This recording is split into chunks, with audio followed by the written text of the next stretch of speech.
సంఘమా, ప్రభువైన యేసుక్రీస్తు పరిశుద్ధ నామమున మీ అందరికీ వందనాలు, శుభములు.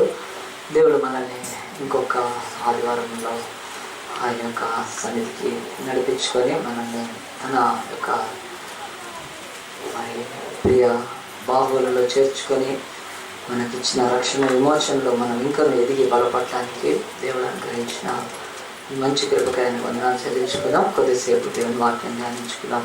ముఖ్యంగా దేవుని యొక్క వాక్యంలో మరి ఈరోజు మరి చెప్పబోయే అంశము అది దయచేసి మరి ఏదో జనరల్ ప్రసంగాల్లాగా తీసుకోకుండా రాసుకోండి. కొన్ని చెప్పే అంశాలు మరి పెన్ను, ఆ తర్వాత ఒక బుక్, ఒక బైబిల్ దేవుని మందిరికి వెళ్ళటము అది మన శ్రద్ధను కనపరుస్తుంది. మనం బస్ స్టాండ్కి వెళ్ళినట్టు, రైల్వే స్టేషన్కి వెళ్ళినట్టు, పార్క్కి వెళ్ళినట్టు, ఇంకా ఎక్కడికైనా ఒక స్థలానికి వెళ్ళినట్లు దేవుని మందిరముకు వెళ్ళటము అది దాదాపుగా పాపముతో సమానము. దేవుని మందిరముతో, భక్తితో, మరి దేవుని పట్ల మిక్కుటమైన మరి ఆయన వాక్కు ద్వారా దర్శింపబడిన ఆశతో, అంతేకాదు తగినంత శ్రద్ధతో మనం వెళ్ళటం అది దేవుడికి చాలా ఇష్టమైంది. అలాంటి వాళ్ళే ఈ భూమి మీద ఏదైనా దేవునిలో ఆశీర్వదింపబడ్డారు తప్ప క్యాజువల్గా అంటే ఏమాత్రము లక్ష్యం లేకుండా నిర్లక్ష్యంగా వెళ్ళేవాళ్ళు సంఘాల్లో ఎప్పుడు కూడా ఎన్నడూ దీవించబడలేదు. సో ఈయన చెప్పేది ఏంది, నేను రాసుకునేది ఏంది అని అనుకునే కాడికైతే చర్చికి రావడం కూడా మానేయడం చాలా మంచిది. ఎందుకంటే దేవుడు ఎవరి ద్వారా అయినా మాట్లాడగలుగుతాడు. దేవుడు గాడిదకు నోరిస్తే బిలామ ప్రవక్తతో ఆ గాడిద కంటే కూడా నేను హీరోని అయినా దేవుడు నాతో మాట్లాడతాడు. సో దేవునికి ప్రాబ్లం లేదు, ఎవరితో అయినా ఎప్పుడైనా మాట్లాడించగలుగుతాడు. కనుక మనం దేవుడి మాటలు వినడానికి వచ్చాం తప్ప మనుషుల మాటలు వినడానికి కాదు. కనుక దేవుని వాక్యంకి అలాంటి శ్రద్ధ, అటెన్షన్ ఇచ్చినప్పుడు తప్పకుండా మాట్లాడతారు. కనుక ఈరోజు ప్రపంచంలో ఒక భయంకరమైన కన్ఫ్యూజన్ ఉంది. ఒక అంశంలో ఇంతవరకు మనుషులకు సరైన అవగాహన లేదు. కనుక అది ఈరోజు మీరు నివృత్తి చేసుకొని ఇక్కడ నుంచి వెళ్ళాలని చెప్పి రాసుకోమని చెప్తున్నాను. సరే, మీకు అంత ఇంటెలిజెన్స్ అయితే గుర్తుపెట్టుకొని ఉంటే పర్వాలేదు. అయినప్పటికీ కూడా మరి రాసి పెట్టుకుంటే మళ్ళీ దాని విషయమై సందేహము, తర్కం వచ్చినప్పుడు చెప్పిన నాతో కూడా మీరు విభేదించే అవకాశం ఉంటుంది. కనుక ఖచ్చితంగా దేవుని వాక్యంలోంచి మనం ఈరోజు నిర్గమకాండము 15వ అధ్యాయం తీస్తాము. నిర్గమకాండము ఆదికాండం తర్వాత ఉన్న నిర్గమకాండం 15వ అధ్యాయంలో దేవుని వాక్యము కొన్ని మాటలు చెప్తుంది. దేవుని యొక్క వాక్యము నిర్గమకాండము 15వ అధ్యాయంలో 22వ వచనం. మోషే ఎర్ర సముద్రం నుండి జనులను సాగు చేయగా వారు షూరు అరణ్యంలోకి వెళ్ళి దానిలో 3 దినములు నడిచిరి. అచ్చట వారికి నీళ్లు దొరకలేదు. అంతలో వారు మారాకు చేరిరి. మరి నిర్గమకాండం 15వ అధ్యాయము 22లో ఇశ్రాయేలు యొక్క ప్రయాణము, వాళ్ళు బయలుదేరి ఐగుప్తులో నుంచి, బానిసత్వం నుంచి, ఊడిగం నుంచి, దుఃఖంలో నుంచి, బాధల్లో నుంచి, వేదనలో నుంచి, భయంకరమైన శ్రమల్లో నుంచి, బ్రతుకు మీద ఆశ లేకుండా నిరాశతో అన్య రాజుల యొక్క మరి భయంకరమైన పరిపాలన కింద ఉక్కు లాంటి ఆ యొక్క పాదాల కింద నలిగిపోతున్న ఈ జనులను దేవుడు తన జనులని ముందే చెప్పాడు. కనుక ఆ జనులను దేవుడు ఐగుప్తులో నుంచి బయటికి తీసుకొచ్చాడు. ఐగుప్తు అంటే ఈజిప్ట్. ఇప్పటికి ఒక దేశం ఉంది ప్రపంచంలో, ఈజిప్ట్ అనే కంట్రీ ఉంది కనుక మిడిల్ ఈస్ట్ దగ్గర. అయితే ఈ ఐగుప్తు అనే ప్రదేశంలో, ఈజిప్ట్ అనే దేశంలో ఇశ్రాయేలు 430 సంవత్సరాల బానిసత్వం తర్వాత దేవుడు వారిని మరి ఆ యొక్క స్వాతంత్రంలోకి నడిపించడానికి మోషే అనే ఒక నాయకుడిని పంపి ఆ నాయకుడి ద్వారా అద్భుతాలు జరిగించి ఆయనను బయటికి తీసుకెళ్ళాడు. మహాత్మా గాంధీ ఎలా ఉన్న భారతదేశాన్ని ఈ యొక్క మరి ఆ యొక్క సంఖ్యలలో నుంచి, బానిసత్వపు సంఖ్యల్లో నుంచి పోరాటం చేసి మహాత్మా గాంధీతో పాటు అనేకులు 47లో ఇండియాకు మరి ఫ్రీడమ్, ఇండిపెండెన్స్ ఎట్లా వచ్చిందో అలాగనే ఈ యొక్క ఇశ్రాయేలులకు మోషే ద్వారా, దేవుడి శక్తి ద్వారా వాళ్ళు బయటకు వచ్చేసారు. ఆ దేశంలో వాళ్ళు ఇంకొక దేశాన్ని అడగలేదు, కానీ దేవుడు అన్నాడు నీకు ఇంకా బెటర్ దేశం ఇస్తా అన్నప్పుడు నమ్మి మోషే యొక్క ఆ అద్భుతాల ద్వారా వాళ్ళు బయటకు వచ్చేసారు. వాళ్ళు వచ్చి ఎర్ర సముద్రం దగ్గరికి వచ్చినప్పుడు ఎర్ర సముద్రము వాళ్ళు మరి ఆ ఎర్ర సముద్రంలో నశించిపోతారేమని భయపడ్డప్పుడు మరి దేవుడు అక్కడ ఇంకొక అద్భుతం జరిగించాడు. ఎర్ర సముద్రాన్ని ఆయన పాయలుగా చేసి, మరి ప్రపంచంలో ఇంతవరకు ఎక్కడైనా ఒక సముద్రం పాయలైనట్టయితే లేదు, కానీ ఒక సముద్రం మీద వారధి కట్టుకొని వెళ్ళి యుద్ధం చేశారని, అది సరైనది కాదని చెప్పి చాలా వివాదాలు ఉన్నాయి. కానీ దీని విషయంలో అలాంటి వివాదం ఏం లేదు. ఆ సముద్రం మూసుకొని పోయింది. మళ్ళీ సముద్రం గుండా నడుచుకుంటా ఆ 30 లక్షల మంది బయట అవతలకు వచ్చారు. సో సముద్రం దాటిన తర్వాత గొప్ప ఆనందం, సంతోషం. ఎందుకు సముద్రం దాటినప్పుడు ఆనందం అంటే ఒకటి సముద్రంలో వాళ్ళు మునిగిపోలేదు, రెండోది వాళ్ళ శత్రువు వాళ్ళని వెంటాడుతూ వచ్చాడు. ఏ ఐగుప్తులోంచి అయితే ప్రజలు బయటికి వెళ్ళిపోయారో ఆ రాజు, ఆయన రాజు సేన వచ్చి వీళ్ళను మళ్ళీ వెనక్కి బానిసత్వంలోకి తీసుకెళ్లాలనుకున్నారు. కానీ దొరికినట్టే దొరికి ఇశ్రాయేలీయులు ఎర్ర సముద్రం దాటి వచ్చేసినాక ఫస్ట్ పాట ఒకటి పాడారు, ఆనందంతో గెంతులు వేశారు, ఆనందించారు. కానీ వాళ్ళు అక్కడి నుంచి వాళ్ళు ఎర్ర సముద్రం దాటంగానే వాళ్ళ దేవుడిచ్చే దేశంలోకి ఏం ప్రవేశించలేదు. ఇది బైబిల్లో కూడా ఒక సూచన. బాప్తిజం తీసుకోగానే మనం పరలోకానికి వెళ్ళము, చాలా సమయం పడుతుంది. దేవుడు ఆయన సమయాన్ని నిర్ణయించాడు కనుక ఇశ్రాయేలీయులు ఎర్ర సముద్రం దాటంగానే వాళ్ళు ఏమి కనానులోకి వాళ్లకు దేవుడిచ్చే ఆ యొక్క స్వర్గము లాంటి ఆ యొక్క భూమి వాళ్ళకు దొరకలేదు.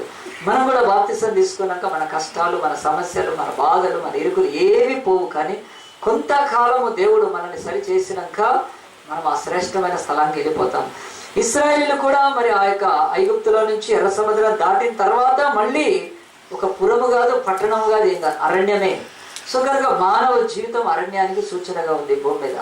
దేవుడు మన జీవితంలోకి వచ్చినాక కూడా అరణ్యాలు ఉంటాయి, కానీ అంత తొందరగా అరణ్యంలో నుంచి మనం బయటపడం. కనుక వాళ్ళు బయటకు వచ్చినాక షూరు అనే అరణ్యంలోకి వచ్చారు. ఆ అరణ్యంలో 3 దినాలు నడిచారు. 3 దినాలు నడిచిన తర్వాత వాళ్లకు అక్కడ నీళ్లు లేవు, దాహం వేసింది. 3 days తర్వాత నీళ్లు లేకపోతే ఇన్ని లక్షల మంది ప్రజలు ఎట్లాగా మరి ఆ యొక్క దాహం లేకుండా. మరి అలాంటి పరిస్థితుల్లో వాళ్ళకి అక్కడ ఒక మారా అనే ఒక స్థలంలో ఒక పూల్, ఒక చెరువు లేకపోతే సరస్సు కనిపించింది. చాలా ఆనందపడ్డారు. ఆనందపడి ఆ యొక్క నీళ్ల దగ్గరికి వెళ్ళి దాహం తీర్చుకోవడానికి నీళ్లు తాగడం మొదలుపెట్టారు. ఆ నీళ్లు తాగడం మొదలుపెట్టినాం కానీ ఆ నీళ్లు తెలుస్తున్నాయి మంచివి కాదు, తాగితే చచ్చిపోతారు, అవి చేదు నీళ్ళు, అవి విషపూరితంగా ఉన్నాయి. సో అవి తాగటానికి యోగ్యమైనవి కాదు. ఈరోజు ప్రపంచంలో కూడా ఈ యొక్క నీళ్ల విషయం ఆలోచిస్తే నిజంగా ప్రపంచంలో ఈరోజు ఇన్ని మహాసముద్ర జలాలు ఉన్నప్పటికీ మరి ఈరోజు భూమి మీద ఉన్న సైన్స్ కానీ లేకపోతే సైంటిస్టులు కానీ లేకపోతే ఈ యొక్క భౌగోళికంగా ప్రతి స్టడీ చేసే ఈ యొక్క సబ్జెక్ట్స్ ఏవైతే చెప్తున్నారు వాళ్ళు, భూమి మీద 100% వాటర్లో దాంట్లో దాదాపు 90% నీళ్లు పనికిరాని నీళ్లు, ఒక 10% మాత్రమే నీళ్లు పనికొస్తాయి. దాంట్లో తాగేది మాత్రం 2%. 2% మాత్రమే భూమి మీద త్రాగటానికి నీళ్ళు ఉన్నాయంట.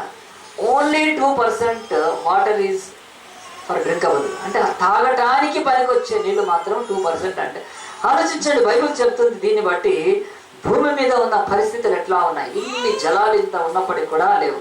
సరే, దాదాపుగా వీళ్ళు కూడా అలా ఉన్న నీళ్ళే లేవు. అక్కడ ఉన్న నీళ్లు కూడా చేదుగానే ఉన్నాయి, తాగటానికి పనికి రాకుండా ఉన్నాయి. కనుక సాగునీరు వేరు, త్రాగునీరు వేరు. కనుక తాగే నీరు మాత్రము మానవ మనుగడకు పనికొచ్చే నీళ్లు మాత్రమే నదుల్లో అన్నింటిలో కలిపితే అది త్రాగటానికి పనికొచ్చేది 2% మాత్రమే. ఎంత స్కేర్సిటీ భూమి మీద అయినా ఈ 2% నీళ్ళతోటే మనుషుడు మనుగడ సాధిస్తున్నాడంటే ఇది భూమి శపింపబడ్డందుకు ఈ యొక్క స్థితి ఉంది. కనుక అయినప్పటికీ కూడా దేవుడు ఆ నీళ్లను మనకి ఇస్తున్నాడు. వీళ్ళు ఆ నీళ్ళ దగ్గరికి వెళ్ళిన తర్వాత బైబిల్ చెప్తుంది, మారా నీళ్లు చేదైనవి కనుక 23వ వచనంలో వారు ఆ నీళ్లు త్రాగలేకపోయింది. నీళ్ళైతే ఉన్నాయి, తాగడానికి వెళ్తే అవి చేదుగా ఉన్నాయి, త్రాగలేకపోయారు. అందువల్ల వారి దానికి మారా అనే పేరు కలిగాను. మారా అంటే కింద పుట్నోట్స్లో రాండి చేదు అని ఉన్నది. అప్పుడు 24వ వచనంలో ప్రజలు మేమేమి త్రాగుదామని మోషే మీద సణుకొనగా దేవుని వాక్యం చెప్తుంది. ఏం చేశారు ప్రజలు అని అంటే నీళ్లు లేవని సణిగారు. సో నీళ్లు లేని ప్రాంతాల్లో చాలాసార్లు మన జీవితాల్లో కూడా ఇలాంటి కష్టాలు, ఇబ్బందులు వస్తాయి. మనుషులు ఒక 3 రకాలుగా ఉంటారండి. మొదట మనుషులు ఏంటంటే కర్మ, మనకి ఏం కర్మ పట్టింది ఇక్కడికి వచ్చాము, ఇలాంటి మాట్లాడే వాళ్ళు ఉంటారు. మనకు కర్మ పట్టింది కనుక ఇగో నీళ్లు లేక ఉన్నాము, మనము మన పిల్లలు చచ్చిపోతారు అని చెప్పి ఈ యొక్క కర్మను ముందు పెట్టుకొని లేకపోతే ఆ మాటను ఆ యొక్క హృదయంలో బాధను అలాగున వ్యక్తపరుస్తారు.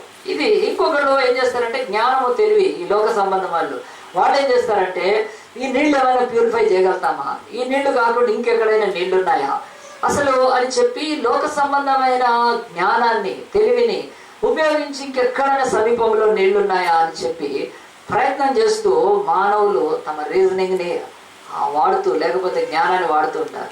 ఇవి 2వ రకం వాళ్ళు ఇలా ఉంటారు. అక్కడ ఉన్నారు చాలా మంది, ఏం చేద్దామని ఆలోచిస్తున్నారు.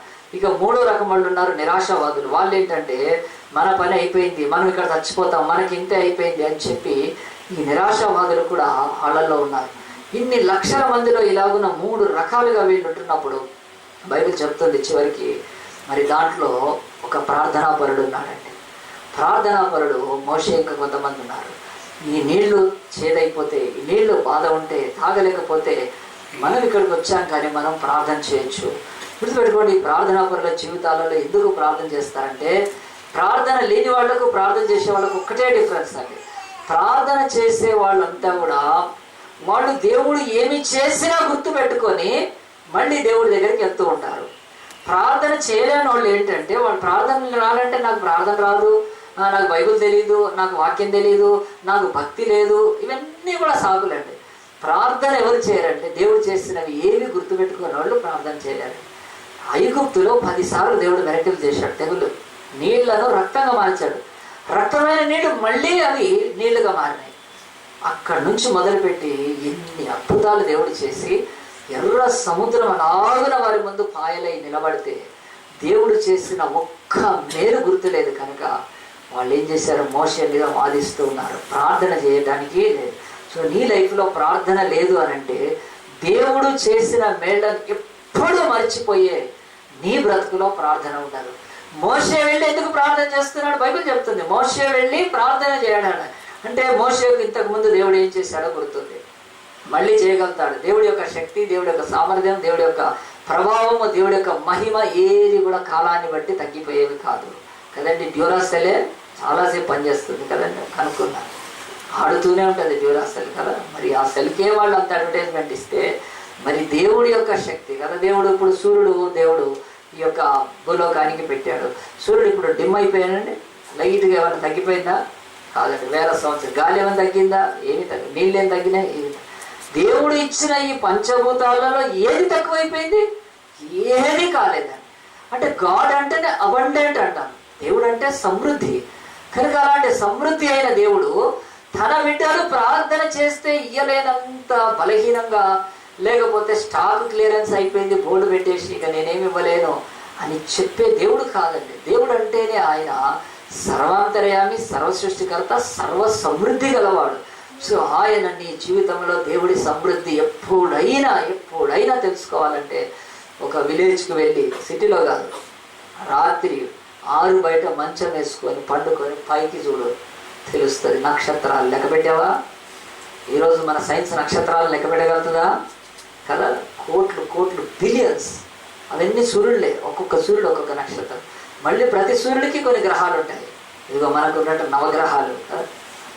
మరి ఇన్ని కోట్ల నక్షత్రాల సృష్టించిన దేవుడు మన బతుకులో మనకు కావలసిన ఒక చిన్న అవసరతను తీర్చడా అంటే ఒకటే ఒకటి. ఇంతకుముందు ప్రార్థన చేస్తే మరి దేవుడు ఏమి ఇచ్చాడో అవి గుర్తుపెట్టుకున్న వాళ్ళు ప్రార్థన చేస్తారు. ఇంతకుముందు దేవుడు నీకు ఏం చేశాడో అవి గుర్తుపెట్టుకున్నాడు ఎప్పుడూ ప్రార్థన చేయడు కనుక ఇశ్రాయేలీలో ఈ 2 రకాల వర్గాల వాళ్ళు ఉన్నారు. మరి ముఖ్యంగా ప్రార్థన విషయంలో మోషే ప్రార్థన చేశాడు. మోషే ప్రార్థన చేస్తే దేవుడు ఏం చెప్పాలి, మోషే ఈ నీళ్లు మార్చడము వల్ల కాదు, నువ్వు ఏం చేయంటే ఏదైనా ఒక దారి చూసుకొని పారిపో అంతే కదా. వెనక దారి, దొడ్డ దారి తీసుకొని నువ్వు పారిపో. ఆ తర్వాత వీళ్ళని నీళ్లు లేకుండా చంపేస్తా. నాకు చాలా ఇష్టం వీళ్ళు, చాలా నిన్ను నన్ను ఎప్పుడు తిరుగుతున్నారని చెప్పి దేవుడు ఆ యొక్క స్థలములో మరి ఆ యొక్క ప్రార్థనకు జవాబు ఇవ్వకుండా, ఆయన మౌనంగా ఉండకుండా, ఆయన మోషే తప్పించుకునే ఒక మార్గాన్ని చూపించకుండా ఆయన దేవుడు ఏం చేశాడంటే ఖచ్చితంగా ఆ నీళ్లు మారతాయని చెప్పాడు. ఎక్కడికి వెళ్ళనక్కర్లేదు, ఎవ్వరూ చావరు. చాలా మోషే నేను ఒక ప్రత్యేకమైన ఉద్దేశంతో ఇక్కడ తీసుకొచ్చాను. ఫస్ట్ వాళ్ళు అనుకుంటారు కదా, కర్మ కర్మ కర్మ కర్మ, ఈ బస్సు ఎక్కాను కర్మ, ఇది పోవట్లేదు కదా, ఇల్లు తీసుకున్నాను కర్మ కదా, వీడిని చేసుకున్నా నా కర్మ పెద్ద కర్మ, దీన్ని చేసుకున్నాను కదా మహాకర్మ. ఎప్పుడు అంతే కదండి, చాలాసార్లు. కానీ బైబిల్లో దేవుడు అంటున్నాడు ఆయన ఇక్కడికి తీసుకొని రావడానికి మోషే ఆయన తన సొంతంగా వీళ్ళని నడిపించారు. అది మోషేకు కూడా తెలుసు. వాళ్ళ ముందు ఏమి నడిచిందండి? మేఘస్తంభము, రాత్రి అగ్నిస్తంభం. అంటే దేవుడే లీడ్ చేస్తున్నాడు కనుక దేవుడు ఒక ప్రత్యేకమైన కొన్ని వందల వేల సంవత్సరాల తర్వాత మానవ చరిత్రలో ఆయన ఒక చెప్పడానికి ఒకటి ఆయన టీచ్ చేయడానికి ఇక్కడికి తీసుకొని వచ్చాడు. సో ఆ నీళ్లు చేదుకున్నాయి. దేవుడు అంటున్నాడు నీళ్ళ గురించి మీరు బాధపడనక్కర్లేదు, అంటే కర్మ కాదు నేను. రెండవ వాళ్ళు ఏమంటున్నారంటే మీ తెలివి మీ జ్ఞానము ఈ నీళ్లను మార్చలేదు. ఏ ఫిల్టర్ లేదు, ఆర్ఓ లేదు, యూవీ లేదు, ఏమీ లేదు. ఏ ఫిల్టర్ వేసినా ఈ నీళ్లు బాగా అయినా మటుకు అట్లాంటి ఫిల్టర్లు ఏం పట్టుకొని రాలేదే వాళ్ళు. కనుక ఇప్పుడే చచ్చిపోతారు ఆడపిల్లలు, పిల్లలు, చిన్నపిల్లలు, వాళ్ళు దాహానికి చచ్చిపోతారు. మరి మరి దేవుడు అంతా భయంకరుడా? నీ తెలివి పనికొస్తుందా ఇప్పుడు ఈ నీళ్ళని బాగు చేయ? కాదు. అంటే దేవుడు అంటే లోక జ్ఞానము దేవుడి ఎదుట వెర్రితనమే. లోక జ్ఞానము దేవుడి ఎదుట వెర్రితనం అన్నాడు, కానీ లోక జ్ఞానము మనుషుల ఎదుట కాదండి. ఎందుకనంటే కదా, ఒక్కరు ఏక్సే బలా కదా, దేవుడి దిమాకు కదా, ఖతర్నాక్ దిమాకు, అతి తెలివి కదా, టూ స్మార్ట్. ఎంతమంది లేరండి? అన్ని తెలుగులో పోయారు. తెలివి మనిషి ఎదుట పనికి వస్తుంది. బైబిల్ స్పష్టంగా చెప్తుంది, లోక జ్ఞానము దేవుని ఎదుట వెళ్తాను, మనుషుల ఎదుట కాదండి. నీ జ్ఞానం ఎప్పుడు కూడా నేను వెళ్తాను అనట్లేదు, but before God it is silly thing. So దేవుడు అంటున్నాడు జ్ఞానం ఉపయోగించే సమయం లేదు ఇక్కడ, కాదు. కానీ ఇక మూడవ రకం వాళ్ళు చెప్పాను, నిరాశవాదులు. ఏం నిరాశపడినట్టు? ఆఫ్టర్ ఆల్ దేవుడు నిన్ను నిరాశలో, నిస్పృహలో, బానిసత్వంలో, దుఃఖములో, వేదనలో, కఠిన శ్రమల్లో, ఊడిగములో, ఉక్కు పాదాల కింద అగ్ని లాంటి శ్రమల్లో నుంచి చేపిస్తే మళ్ళీ నిరాశలో. కానీ దేవుడు నిరాశపడనక్కర్లేదు. కానీ మోషేలాగా ప్రార్థన చేస్తే నేను ఏదైనా చేస్తానని చెప్పి దేవుడు ఏం చేశాడంటే, మోషే ప్రార్థన చేసినప్పుడు చూడండి దేవుని యొక్క వాక్యము కొని అంతటా యెహోవా అతనికి ఒక చెట్టును చూపెను, అది ఆ నీళ్ళలో వేసిన తర్వాత మధురంలో. చాలండి, ఎంత సింపుల్ అండి కదా. ఒక చెట్టును తీసుకొచ్చాడు, ఆ చెట్టును నీళ్ళలో వేస్తాడు. ఆ చెట్టును నీళ్ళలో వేస్తే ఏమైపోయింది? నీళ్లు మధురం అయిపోయింది. మారా నీళ్ళు ఇప్పుడు మధురం అయిపోయింది. ఆ నీళ్లు తాగేశాడు. ఆ నీళ్లు తాగేసిన తర్వాత మరి నీళ్లు మంచిగా అయిన తర్వాత కొంతమంది ఏం చేసి ఉంటారంటే, మరి టూ స్మార్ట్ ఉంటారు కదండి, నీళ్ళు తాగి ఉంటారు. వాళ్ళ కుక్కలకు తాగిపించారు. తాగి కుక్క తెస్తే పోతుంది, గాడిద తెస్తే పోతారు. అది కూడా వాళ్ళ కుక్క కాదు, వాళ్ళ వేరుల గాడిద తాగిపిస్తారు. తాగిపించారు, బతికితే మనం తాగు. కాబట్టి అలాంటిది ఎట్లా అయినా సరే అందరు తాగారు, బాగానే ఉన్నారు, బతికి ఉన్నారు, అంతా నీళ్ళు శుభ్రంగా తాగేశారు. తాగిన తర్వాత దేవుడు పరలోకం నుంచి మాట్లాడాడు, మోషేతో మాట్లాడాడు. ఏం మాట్లాడాడంటే, బైబిల్లో బహు స్పష్టంగా ఉంది ఏమనంటే, అక్కడ ఆయన వారికి కట్టడను విధిని నిర్ణయించాడు. కట్టడను అంటే ఏం కట్టడాలు అంటే మనకు తెలుసు కదండి, రూల్స్ అండ్ రెగ్యులేషన్స్ అంటాం. ఆ తర్వాత ఆయన విధిని కూడా నిర్ణయించాడు, ఏం చేయాలో కూడా చెప్తున్నాడు ఆయన.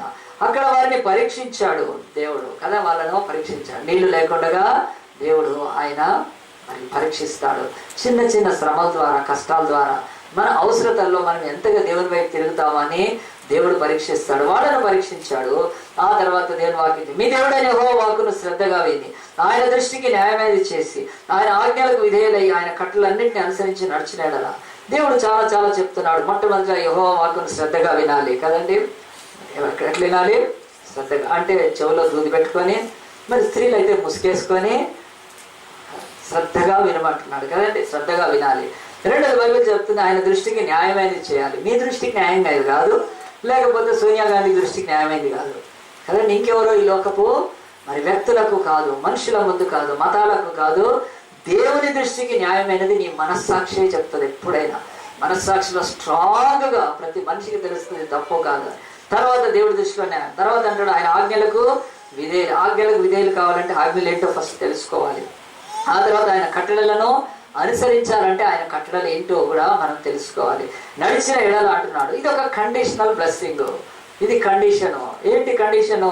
ఆయన వాక్కుని వినాలి, ఇది కండిషను. ఆయన దృష్టికి న్యాయమైనది చేయాలి, ఇది కండిషనే. ఆయన ఆజ్ఞలకు విధేయులు కావాలి, continuous obedience to his commandments. ఆ తర్వాత ఆయన కట్టడాలన్నింటినీ కూడా అనుసరించి అప్పుడు నడిచిన ఎడల కండిషనల్ బ్లెస్. నేను ఐగుప్తులకు కలగజేసిన రోగములలో ఏదియో మీకు రానియను అని చెప్పి దేవుడు ఒక నామాన్ని అక్కడ బయలుపడి, నిన్ను స్వస్థపరచు యెహోవా అనంట. యెహోవా రాఫా అని ఇందాక పాడాం కదా. రాఫా అంటే ఏంటంటే స్వస్థపరిచేవాడు అని బైబిల్ చెప్తూ ఆయన కండిషనల్గా ఒకటి చెప్పాడు. ఈ నీళ్లు తాగితే మీకు జబ్బు వస్తుంది, ఈ జబ్బుతో మీరు బతుకుతూ ఉంటాము.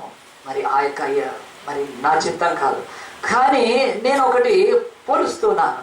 ఇశ్రాయేలైన మీరు ఐగుప్తులైన వారికి ఒక తేడా లేదు.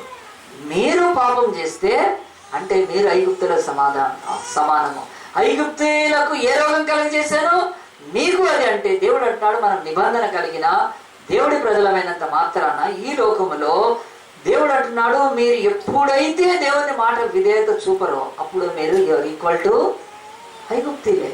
మనం వెళ్ళి ఏ మంటపం దగ్గర వెళ్ళి నవరాత్రుల్లో పోయి ఏమి వేసి ఉండకపోవచ్చు కదా, వాటికి మొక్కకపోవచ్చు, వాటిని పూజించకపోవచ్చు, ఆరాధించకపోవచ్చు, వాటిని పాటలు పాడకపోవచ్చు, వాటిని నెత్తి మీద మోయకపోయి ఉండొచ్చు. దేవుడు అంటున్నాడు, నా ఆజ్ఞలుగా కనకపోతే మీరు వాళ్ళతో సమానమే. దేవుడు అంటున్నాడు. మరి అంటే అలాగున ఉన్నప్పుడు మీకు స్వస్థత కలగదు. ఒక వ్యక్తి నాకు తెలిసింది, కొన్ని సంవత్సరాల క్రితము ఒకసారి అతనికి చాలా బాగలేకపోతే ఏం చేశారంటే, బాగలేకపోతే అప్పటికే చాలా మరి కడుపులో నొప్పి, ఆ తర్వాత మోషన్స్, ఇంకా ఫీవర్ ఉన్నప్పుడు బాగా మరి బాధపడుతుంటే ఆ ఇంట్లో వాళ్ళు ఏం చేశారంటే, మరి ఒక మంచి డాక్టర్ దగ్గర తీసుకెళ్ళారు. ఒక డాక్టర్ దగ్గర తీసుకెళ్తే ఆ డాక్టర్ ఏం చేశారంటే, ఆ టెస్ట్, ఈ టెస్ట్, ఏ టెస్ట్, బి టెస్ట్ అన్ని రాశాడు. ఆ టెస్టులన్నీ అయిపోయినాక దాదాపు ఏమీ లేదు, అయినా వాటికి సిక్నెస్ ఉంది. అప్పుడు ఏం చేయాలంటే ఇంకా కొన్ని టెస్టులు రాయాలని చెప్పి రాసిన తర్వాత ఏదో ట్రీట్మెంట్ ఇస్తే కొన్ని రోజులకు తగ్గిన తర్వాత ఇంకా కొన్ని రోజులు అలాగనే ట్రీట్మెంట్ తీసుకొని ముందు మళ్ళీ అదే సమస్య. సంవత్సరం పాటు ఆ ఫీవరు, ఆ తర్వాత ఆ బాధతో ఉన్నప్పుడు ఇక డాక్టర్లకు అయితే అందుపట్టలేదండి. డాక్టర్లను మార్చడమో అలోపతి అంటే ఇంగ్లీష్ మెడిసిన్ వేస్తాము. ఒక సంవత్సరం 2 సంవత్సరాలు అయినా మారలేదు. ఆ తర్వాత ఆ మందులు వేసుకొని ఆ వ్యక్తి చాలా విసిగిపోయి చాలా దుఃఖంతో తన బతుకులో అలాగున బాధపడుతున్నప్పుడు వాళ్ళ ఇంటికి ఒకళ్ళు వచ్చి ఏం చెప్పారంటే, ఇది ఇట్లా కాదు, ఇది ఇట్లా ఒకవేళ ఉన్నప్పుడు మీరు ఆయుర్వేదిక్ మెడిసిన్ వాడండి. ఆయుర్వేదిక్ మెడిసిన్ కాచిగూడ స్టేషన్ దగ్గర బరకత్పురా అంటే బరకత్పురాలో ఒక ఆయన ఉన్నాడు ఆయుర్వేదిక్, ఆయన దగ్గరికి వెళ్ళమని చెప్తే వాళ్ళు అక్కడికి వెళ్ళారు. వెళ్ళినప్పుడు ఆయన ఏం చేశాడంటే, ఆయుర్వేదిక్ డాక్టర్ ఆయన మనిషిని చూసి కూర్చోబెట్టి ఆయన లోపలికి వెళ్ళి ఏం చేశాడంటే 24 సరుకులు తీసి ఇక దంచడం మొదలుపెట్టాడు. డిక్కుమని దంచాడు. దంచేవో పొడుగు చేశాడు. చేసి వచ్చి చక్కగా ఇచ్చాడు. ఏంటంటే ఇంతమంది ఇవి ఫలానా పత్యం చేయాలి, వంకాయ తినకూడదు వంకాయ, ఆ తర్వాత తిన్నాక నీళ్లు తాగకూడదు కండిషన్లు, మీకు ఏవో కండిషన్ అవి ఆ కండిషన్లో ఇంత ఉంటే అవి రాసుకొని చూసుకున్న తర్వాత మొత్తానికి ఆయుర్వేదిక్ మనసు వాడితే మంచిగా ఉందండి. మళ్ళీ 2-3 నెలలకి ఆయుర్వేదిక్ మెడిసిన్కి సంబంధించిన పత్యం ఏమైనా చేయకపోతే, లేకపోతే అది ఫెయిల్ అయిపోయింది, మళ్ళీ సేమ్ కండిషన్ అండి, భయంకరమైన మళ్ళీ అదే అస్వస్థత, కడుపు నొప్పి. ఆ భయంకరమైన పరిస్థితిలో ఇంకొక సంవత్సరం గడిచిపోయింది, 3 ఏళ్ళు అయిపోయింది, 4వ సంవత్సరం వచ్చే వరకు ఆయుర్వేదిక్ మెడిసిన్ కానీ ఏం వేసుకోలేక అలాంటి దుఃఖంతో, బాధతో, ఆ కడుపు నొప్పితో మరి చాలాసార్లు చర్చిలకు వెళ్ళి ప్రార్థన చేయించి అది ఏమీ కాలేదండి. 4 సంవత్సరాలు 5 సంవత్సరాలు అయిపోతుంది. ఆ సమయంలో ఒకరు చెప్పారు ఏంటంటే, ఇంత బాధ ఎప్పుడు పడకుండానికి మరి ఒకటి ఇచ్చేయండి, మీరు చార్మినార్ దగ్గరికి వెళ్ళండి అన్నాడు. ఎందుకు అని అంటే, చార్మినార్ ఎక్కడానికి కాదు, చార్మినార్ చూడటానికి కాదు, చార్మినార్ పక్కన ఒక యునానీ హాస్పిటల్ ఉంది, అక్కడికి వెళ్ళండి, అక్కడ యునానీ మెడిసిన్ ఇస్తారు. మరి అక్కడికి వెళ్ళి అక్కడ లైన్లో నిలబడి ఆ తర్వాత యునానీ మెడిసిన్ వేసుకున్న తర్వాత కొన్ని రోజులకు ఆ వ్యక్తికి మంచి స్వస్థత కనిపించింది. కానీ అది కొంతకాలమే. యునానీ మెడిసిన్ చార్మినార్ పోవాలి, తెచ్చుకోవాలి, తినాలి, ఆ మెడిసిన్ వేసుకున్నాక మళ్ళీ ఆ వ్యక్తికి అస్సలు స్వస్థత. చెప్తున్నాను, ఆ యొక్క సంవత్సరం అయిపోయిన తర్వాత ఇక మందు మీద విరక్తి వచ్చి విసిరిపోయి ఇక మందులు వేసుకోవడం పెట్టని చెప్పి దాదాపుగా మరి ఆహార విషయంలో చాలా కూడా దుఃఖంతో, బాధతో, శక్తి లేక, బలం లేక ప్రార్థనకి చేస్తున్నా 6 సంవత్సరాలు గడిచిపోయిందండి. 7th ఇయర్లో అప్పుడు ఏం చెప్పారంటే, ఇంకొకరు చెప్పారు, ఏంటి మీ ఆ యొక్క ఇంట్లో మరి ఆయన బాగాలేకుండా ఉంది, మీరు ఇంకొక మెడిసిన్ ఇప్పించండి. ఏమిటి అని అంటే, ఇది అప్పట్లో అంత ఫేమస్ కాదు అది, కానీ అంత నమ్మేవాళ్ళు కూడా కాదు. అది ఏమిటి అని అంటే హోమియోపతికి వెళ్ళమన్నప్పుడు, సరే హోమియోపతి గవర్నమెంట్ ఆఫీస్ ఆ హాస్పిటలే ఉండేది, వెళ్ళి ఆ హోమియోపతి హాస్పిటల్కి వెళ్ళి ఆ లైన్లో నిలబడ్డ తర్వాత ఆ వ్యక్తి వెళ్ళి లైన్లో నిలబడి హోమియోపతి మెడిసిన్ తీసుకోవడానికి వెళ్తే మరి ఆ తర్వాత ఆ లైన్లో చాలాసేపు నిలబడ్డాక ఆ వ్యక్తి డాక్టర్ ఏం చేశాడంటే, చూస్తా మధ్యలో ఆ డాక్టర్కి ఏమైపోయిందంటే, ఫ్రెండ్ వస్తే ఆ ఫ్రెండ్ కూర్చోబెట్టి మాట్లాడుతూ ఉన్నాడు మంచిగా, వాడికి ట్రీట్మెంట్. ఈ లైన్లో నిలబడ్డ ఈయనకు ఒళ్ళు మండింది. ఆ తర్వాత ఏం చేయలేక ఆ డాక్టర్తో మాట్లాడినాక ఆ డాక్టర్ ఏమైందంటే, ఇట్లా కడుపులో బాగాలేదంటే ఆ డాక్టర్ ఆయనతో అంటున్నాడు, నీకు డిసిప్లిన్ లేదన్నాడు. అంటే ఈయన అన్నాడు, నీకు డిసిప్లిన్ లేదు, అందరు లైన్లో నిలబడితే నీ ఫ్రెండ్తో డ్యూటీలో మాట్లాడతాను. కొంచెం ఆర్గ్యుమెంట్ అయితే ఏదో మందులు రాసిస్తే పాపం నేను పోయి వేసుకున్నాక కూడా ఎలాంటి తేడా లేదు, కానీ కొంచెం మేలు. ఆ తర్వాత అప్పటికి సంవత్సరం 8 years అండి, 8వ సంవత్సరం అని. అప్పుడు ఒకరోజు మళ్ళీ మందులు తీసుకోవడానికి వెళ్ళి ఆ మందులు తీసుకుంటే ఏమీ ఇది కాక, అయినా వాడికి దుఃఖంతో, బాధతో, అంతకుముందు కంటిన్యూగా 1 week నుంచి బాగాలేదు, ఆ మందుల మీద విరక్తి వచ్చేసేసి ఆ లైన్లో నిలబడి ఏదో మందులైతే ఇస్తే తీసుకొని బయటకు వస్తుంటే ఈ వ్యక్తికి ఆ వ్యక్తికి తెలిసిన ఒక ఆంటీ కనిపించింది, చేసినాక అటు నుంచి వస్తాం. కరెక్ట్గా ఆమె రాకముందే చేతిలో ఉండే మందులన్నీ తీసి కింద రోడ్డు మీద కొట్టేసేసి, నేను ఆమె చూసి ఏమంటుంది, ఏం బాబు మందులు కింద పడేస్తున్నావు అంటే, అప్పుడు ఈయన అనుకున్నాను, నువ్వు తగలడ్డావా ఇప్పుడే అని. ఇది ఏం చేస్తాం మళ్ళీ ఎత్తుకొని తప్పు అయిపోయింది, ఎత్తుకొని మళ్ళీ ఆ మందులు తీసుకొని ఏం చేసేది, మళ్ళీ కొంత ముందుకు పోయినాక ఆమె వెనక్కి తిరిగి చూడకముందే మళ్ళీ ఇంకోసారి పడేసి, ఎందుకంటే ఈ మందులు చెప్పింది ఆమెనే. మళ్ళీ ఆమె ఇక్కడ బాధపడుతుంది, వెళ్ళి పడేసేసినాక ఇక బాధ 8 years అండి, 1 సంవత్సరం 8 సంవత్సరాలు వెళ్ళి దుఃఖముతో, ఆయన బాధతో, కన్నీటితో, మరి అలాగనే ఏం చేయాలో అర్థం కాక, మరి భయంకరమైన కడుపులో బాధ, మరి ఆహారం తినలేక, ఏం చేయలేక అన్ని మెడిసిన్స్ వాడేసిన ఆ టైంలో 8 years అండి. 8వ సంవత్సరంలో అలాంటి బాధపడుతున్నప్పుడు ఇంట్లో కూర్చొని దుఃఖంగా, బాధగా, వేదనగా కూర్చొని ఆలోచన చేస్తున్నప్పుడు ఏం చేయాలో ఒక ఆశ, ఏదన్నా మరి దేవుడి యొక్క నిరీక్షణ ఆధారం దొరుకుతుందని కూర్చొని చూసి, అప్పుడు ఆ మనిషికి ఒక తెలుస్తుందండి ఏంటనంటే, నువ్వు చదువు అని. ఒక బుక్ ర్యాక్ ఉంటే వాళ్ళ ఇంట్లో, ఆ బుక్ ర్యాక్స్లో ఒక బుక్ ఉంటే, ఏదైనా చదువుదాం, ఏదైనా చదివితే బాగుంటుంది కొద్దిసేపు. అంటే ఇప్పుడు న్యూస్ పేపర్ చదివినా మనం డైవర్ట్ అవుతాం, మైండ్ డైవర్ట్ అవుతుంది. అట్లా డైవర్ట్ కావడానికి ప్లస్ దేవుడి వాక్యం అయితే, కానీ బైబిల్ కూడా ఎన్నోసార్లు చదవండి, అవసరం లేదు. అక్కడ ఉన్న ఒక బుక్ను తీసుకొని తీస్తే దాంట్లో ఒక బుక్ దొరికింది. ఆయనకి ఏం దొరికిందంటే హీలింగ్ బాటిల్ అని ఒక బుక్ దొరికింది. అబ్బా, హీలింగ్ బాటిల్ అనే వరకు కొంచెం సేపు ఇప్పుడు అదే టాపిక్ కనుక ఆ బుక్ తీసి చదివితే ఒక్కొక్క అక్షరము దానిలో చిన్న బుక్లెట్ అండి. మన ఈ యొక్క సాంగ్ బుక్లో కూడా లేదు, సాంగ్ బుక్లో ఒక 10 పేజీలు, ఇంత సన్న బుక్ అది. ఆ సన్న బుక్ చదువుతుంటే ఒక్కొక్క అక్షరము బాంబులాగా, అణుబాంబులాగా పేల్తాం. ఏంటిది అసలు ఇది, ఇంతకుముందు ఎన్నిసార్లు చదివినా. ఆ హీలింగ్ బాటిల్ అలాగున కూర్చొని 2-3 గంటల్లో ఆ బుక్ అంతా చదివి 10 సార్లు చదివిన ఒక ఇది వచ్చేసింది. ఏంటంటే నాకు స్వస్థత కలుగుతుంది, దేర్ ఈజ్ ఏ హీలింగ్ అని ఆ వ్యక్తికి మంచి. ఇక అక్కడి నుంచి మళ్ళీ దాన్ని పట్టుకొని, బైబిల్ని పట్టుకొని, మళ్ళీ బైబిల్ని అది చదువుతూ ఆ బుక్ను ఒక 10 సార్లు చదివేసిన తర్వాత ఆయన చెప్పినవి, ఆ బుక్లో ఆయన ఇచ్చిన ఏవైతే ఆజ్ఞలు, ఆయన ఎట్లా చేయమని చెప్పాడో దాని ప్రకారం ఫాలో. 1 వీక్లోనే చాలా రిలీఫ్ వచ్చింది. 1 వారంలో పడి ఆ బుక్ చదివిన తర్వాత దాని ప్రకారం, దాంట్లో ప్రేయర్ ఏం చేయమని కొన్ని రాస్తున్నాయి, చదివిన తర్వాత మంచిగా వచ్చే వరకు.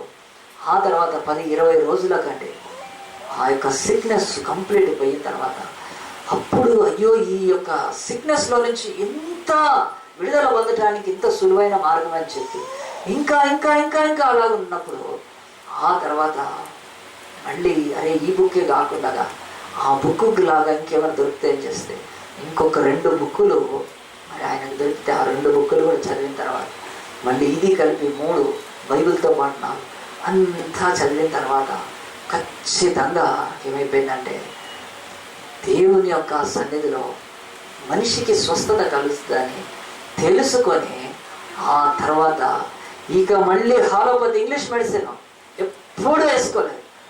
ఆయుర్వేదిక్ కానీ, యునాని కానీ, హోమియోపతి కానీ, ఏ హాస్పిటల్ కానీ, ఏ డాక్టర్ కానీ లేకుండా సంపూర్ణంగా 8 సంవత్సరాలు బాధపడ్డాక ఆ హీలింగ్ ఏదో దొరికితే బైబిల్లో లేకపోతే ఆ బుక్లో ఆ హీలింగ్తో నిలబడ్డాక మళ్ళీ వెనక్కి తిరిగి చూడలేదు. ప్రియ దేవుని బిడ్డలారా చెప్తున్నాను, ఆ యొక్క వాక్యం ఎక్కడ ప్రారంభమైందంటే ఇదిగో నిర్గమకాండం 15వ అధ్యాయము 26వ వచనం, నిన్ను స్వస్థపరచు యెహోవాను రాఫాను నేనే అని అంటున్నాడు. అంటే అక్కడ ఆయన నిన్ను స్వస్థపరచువాడు అన్నాడు తప్ప నిన్ను బాగు చేయు వైద్యుడను అనలేదు. స్వస్థపరిచి is the healer. There is a lot of difference between healer and a physician. Physician అంటే డాక్టర్ కనుక డాక్టరు దేన్నైనా తీసుకొని స్వస్థత చేస్తాడు, హీలర్కి అవసరం లేదు. హీలర్ అంటే ఆయన కమాండ్ చేస్తాడు, లెట్ హిమ్ బి హీల్డ్ అన్నాడు అనుకోండి, అంటే అతను స్వస్థపడాలి. ఆ స్వస్థత ఇతను పొందాడండి. పొంది ఏమైపోయాడంటే ఈ నిర్గమకాండం 15:26 నుంచి ప్రకటన గ్రంథం వరకు చదివి ఆ యొక్క హీలింగ్ అనేది బైబిల్లో ఉందని, దాన్ని నమ్మాలని, దాన్ని పొందుకోవాలని, దాన్ని పొందుకోవడానికి కూడా దేవుడి యొక్క చిత్తమే అని మరి ఆ వ్యక్తి నమ్మిన తర్వాత అలాగున్న సంవత్సరాలు గడిచిపోయినాయి. సంవత్సరాలు గడిచిపోయిన తర్వాత 5 సంవత్సరాలు మెడిసిన్ లేకుండా, ఏ మందు వేసుకోకుండా మంచిగా ఉన్నాడు ఆయన. 5 సంవత్సరాల తర్వాత ఒకరోజు దినమంతా ప్రార్థన చేసుకొని రాత్రి ఆల్ నైట్ ప్రేయర్కి వెళ్ళాడు. వెళ్ళి తెల్లారి వచ్చిన తర్వాత మోషన్ స్టార్ట్ అయింది. ఆ తర్వాత ఆ మోషన్స్, బ్లడ్ మోషన్ 50 సార్లకు పైన మోషన్ అయిపోతే ఆ ఇంట్లో వాళ్ళు అదిరిపోయి ఏం చేయాలో అర్థం కాక బిడ్డ మీద పడ్డాడు. దాన్ని హాస్పిటల్ తీసుకెళ్ళి గ్లూకోజ్ ఎక్కించాలి. గ్లూకోజ్ ఎక్కించకపోతే చచ్చిపోతాడు.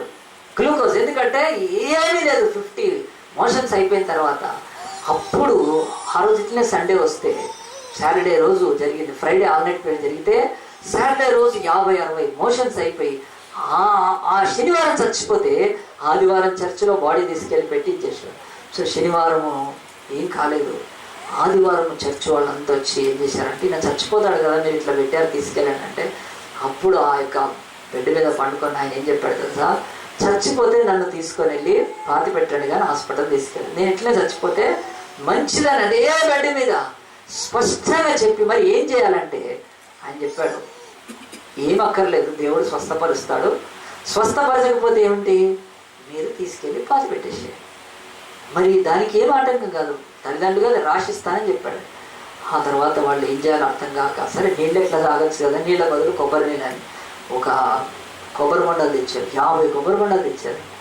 తెచ్చి ఇంట్లో పడేసేసారు. అవి తాగిన తర్వాత మరి ఆ రోజు అంటే సండే రోజు ఎట్టి పరిస్థితుల్లో మధ్యాహ్నము తర్వాత సాయంత్రము రాత్రి కల్లా సంపూర్ణమైన స్వస్థత వచ్చి ఆ కొబ్బరి తెల్లారు లేసి ఇంత పప్పు అన్నం తిని మండే రోజు ఉప్పల్లో ఒక పాస్టర్ ఫెలోషిప్కి వెళ్ళాడు. వెళ్ళి పాస్టర్ ఫెలోషిప్లో సొంతంగా బండి నడపలేక వేరే వాళ్ళను ఎవరో తమ్మని అడిగితే అతన్ని తీసుకొని వెళ్ళారు. పాస్టర్ ఫెలోషిప్లో కూడా ఉండి పాస్టర్ ఫెలోషిప్ ఎండింగ్లో వాళ్ళు పెట్టిన భోజనం తింటే చెప్తున్నాను, 5 ఏళ్ల తర్వాత ఒక అగ్ని లాంటి పరీక్ష వచ్చేది.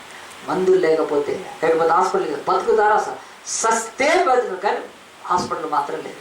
వెళ్ళినాక 5 సంవత్సరాలు గడిచిపోయింది. ఆ తర్వాత అలాగున్న సంవత్సరాలు గడిచిపోయి ఈ రోజుకి కరెక్ట్గా 15 సంవత్సరాలు అండి. హల్లెలూయా, 15 సంవత్సరాలు అండి. ఆ వ్యక్తిని ఎవరినో కాదు నేనే చెప్తున్నాను. ఇంతసేపు చెప్పింది నా గురించి. 8 సంవత్సరాలు.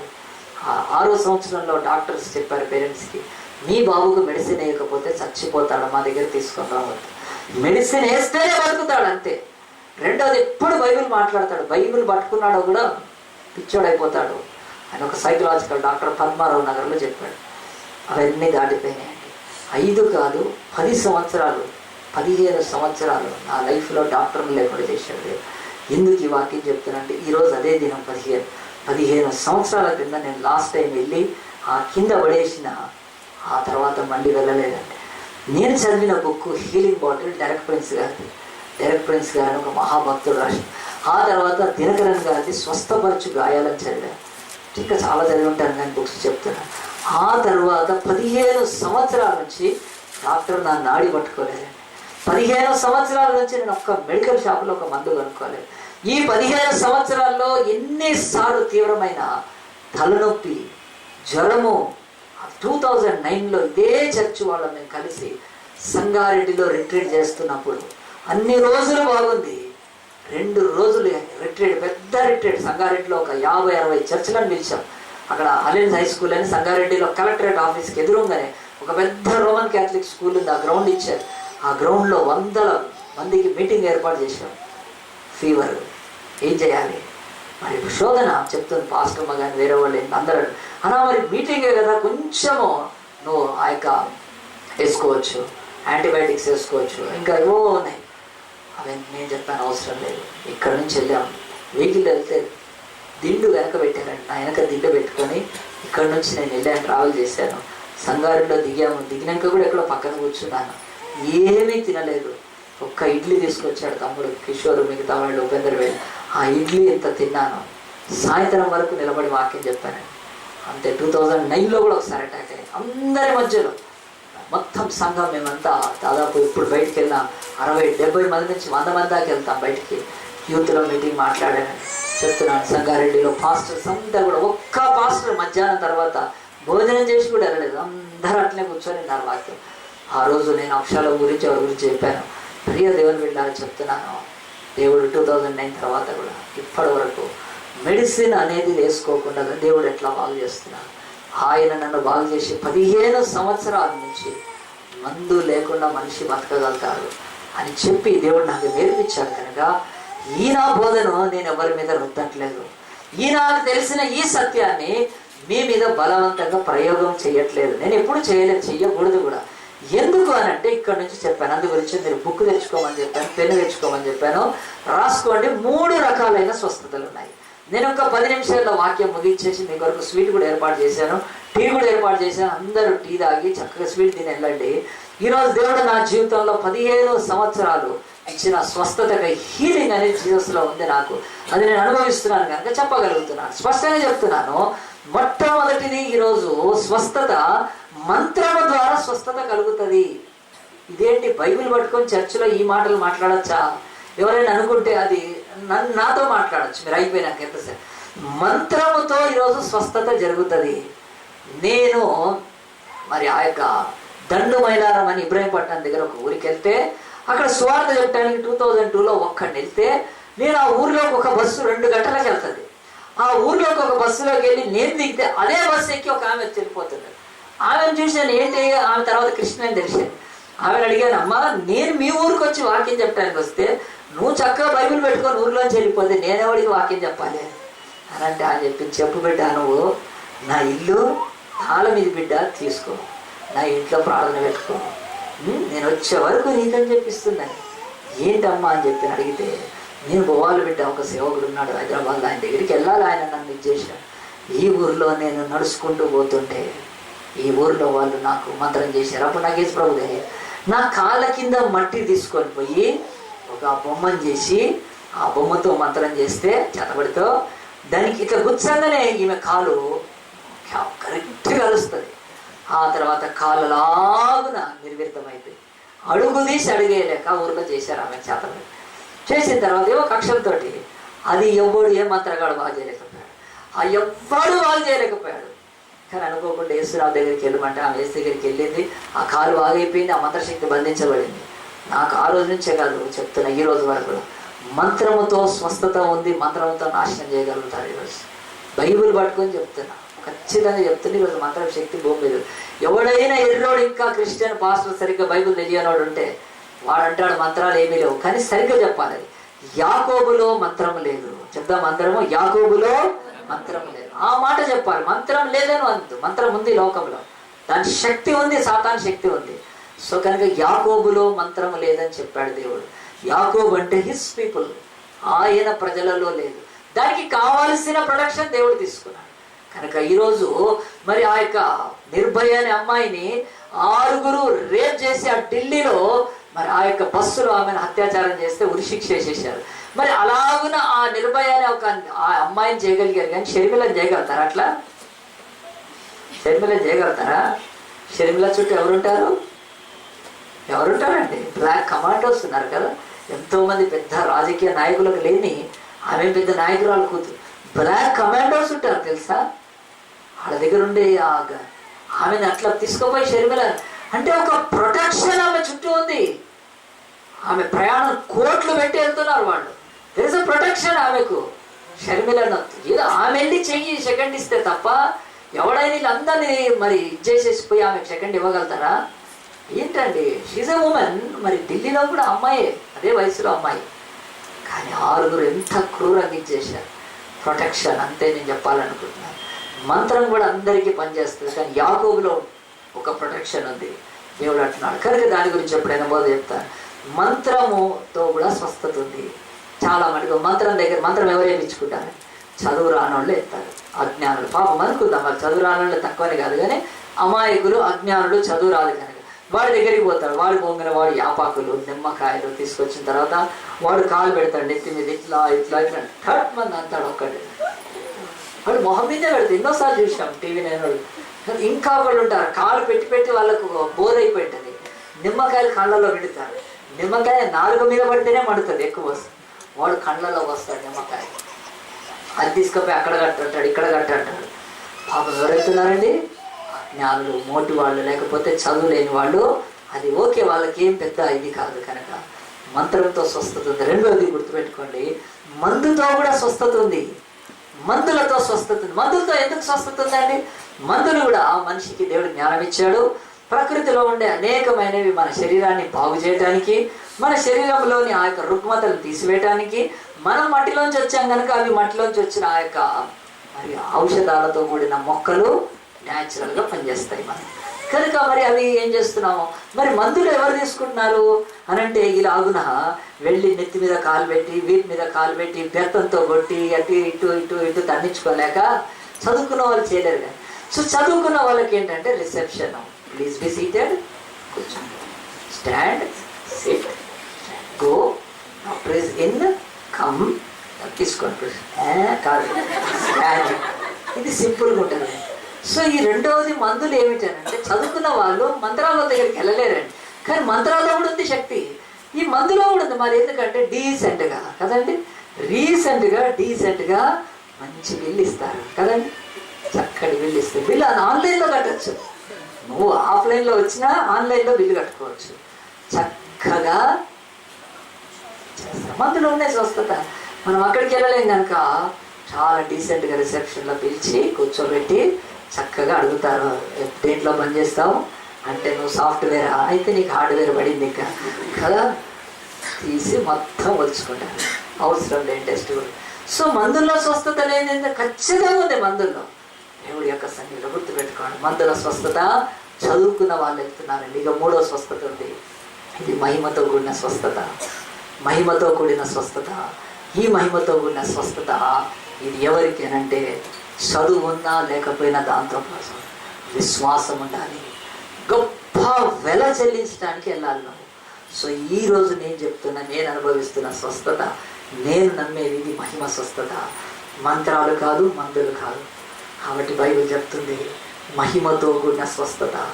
అంటే మహిమతో కూడిన స్వస్థతలో మనం ఏం చేయాలంటే, మనం విశ్వాసం ఉంచాలి. మనం విశ్వాసం ఉంచితే ఆయన మనకు ఆ యొక్క స్వస్థత. This are faith. ఇది ఫెయిత్ అంటే చాలా సింపుల్గా నేను నమ్మాను కదా అనుకుంటే కాదు. మరి ఆ యొక్క మంత్రగాడి దగ్గరికి వెళ్తే వాడేదో చేస్తున్నాడు, మందులు కూడా చేస్తే మందులకు కూడా నీకు డబ్బులు ఖర్చు అవుతున్నాయి, స్కానింగ్ అవుతుంది, అన్నీ అవుతున్నాయి, ఆపరేషన్ కూడా కోసి డాక్టర్లు ఆపరేషన్ కూడా చేసి క్యాన్సర్ను కూడా ఆపరేషన్. కానీ ఇక్కడ ఇంకోటి ఉంది, మహిమతో స్వస్థతలో విశ్వాసం అయితే ఉంచాలి. కానీ ఈ స్వస్థత ఎట్లా వస్తుంది అది చెప్పి నేను ముగించేస్తానండి. ఈ స్వస్థత ఎట్లా వస్తుందో 3 సంగతులు చెప్తాను. మొట్టమొదట ఈ స్వస్థతలో ప్రామిస్ ఉంది. దేర్ ఇస్ ఎ ప్రామిస్, వాగ్దానం ఉన్నది. దేవుడు చెప్పాడు, ఏం చెప్పాడు? నిన్ను స్వస్థపరచు యెహోవాను నేనే. నిన్ను నీకు వైద్యం చేసేవాడిని అనట్లేదు, ఐ విల్ హీల్, అంతే, నేను హీల్ చేస్తాను. నిన్ను స్వస్థపరచు యెహోవాను నేనే అని చెప్పి ఆయన కొన్ని కండిషన్ చెప్పాడు. ఏం చెప్పాను నేను?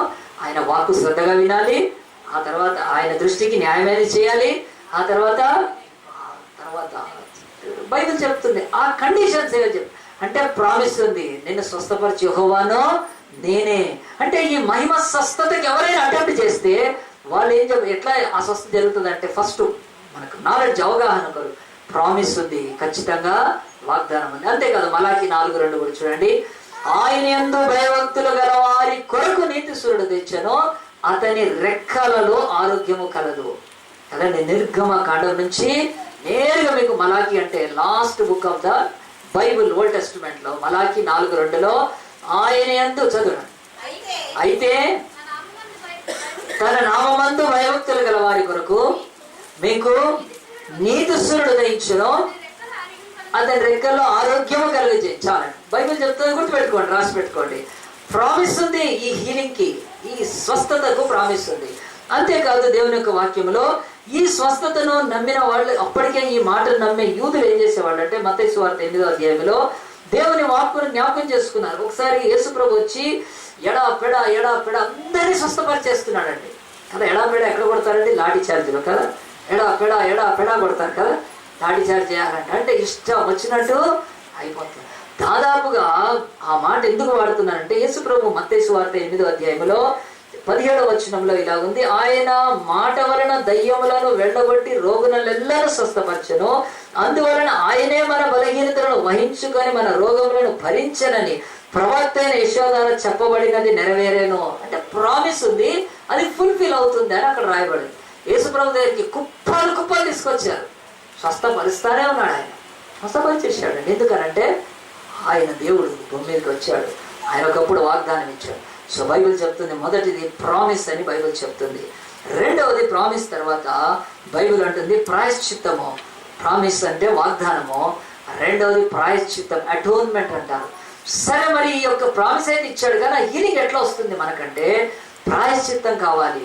మనం చేసిన పాపమునకు దేవుడు శిక్ష ఒక రోగంగా పంపిస్తాడు.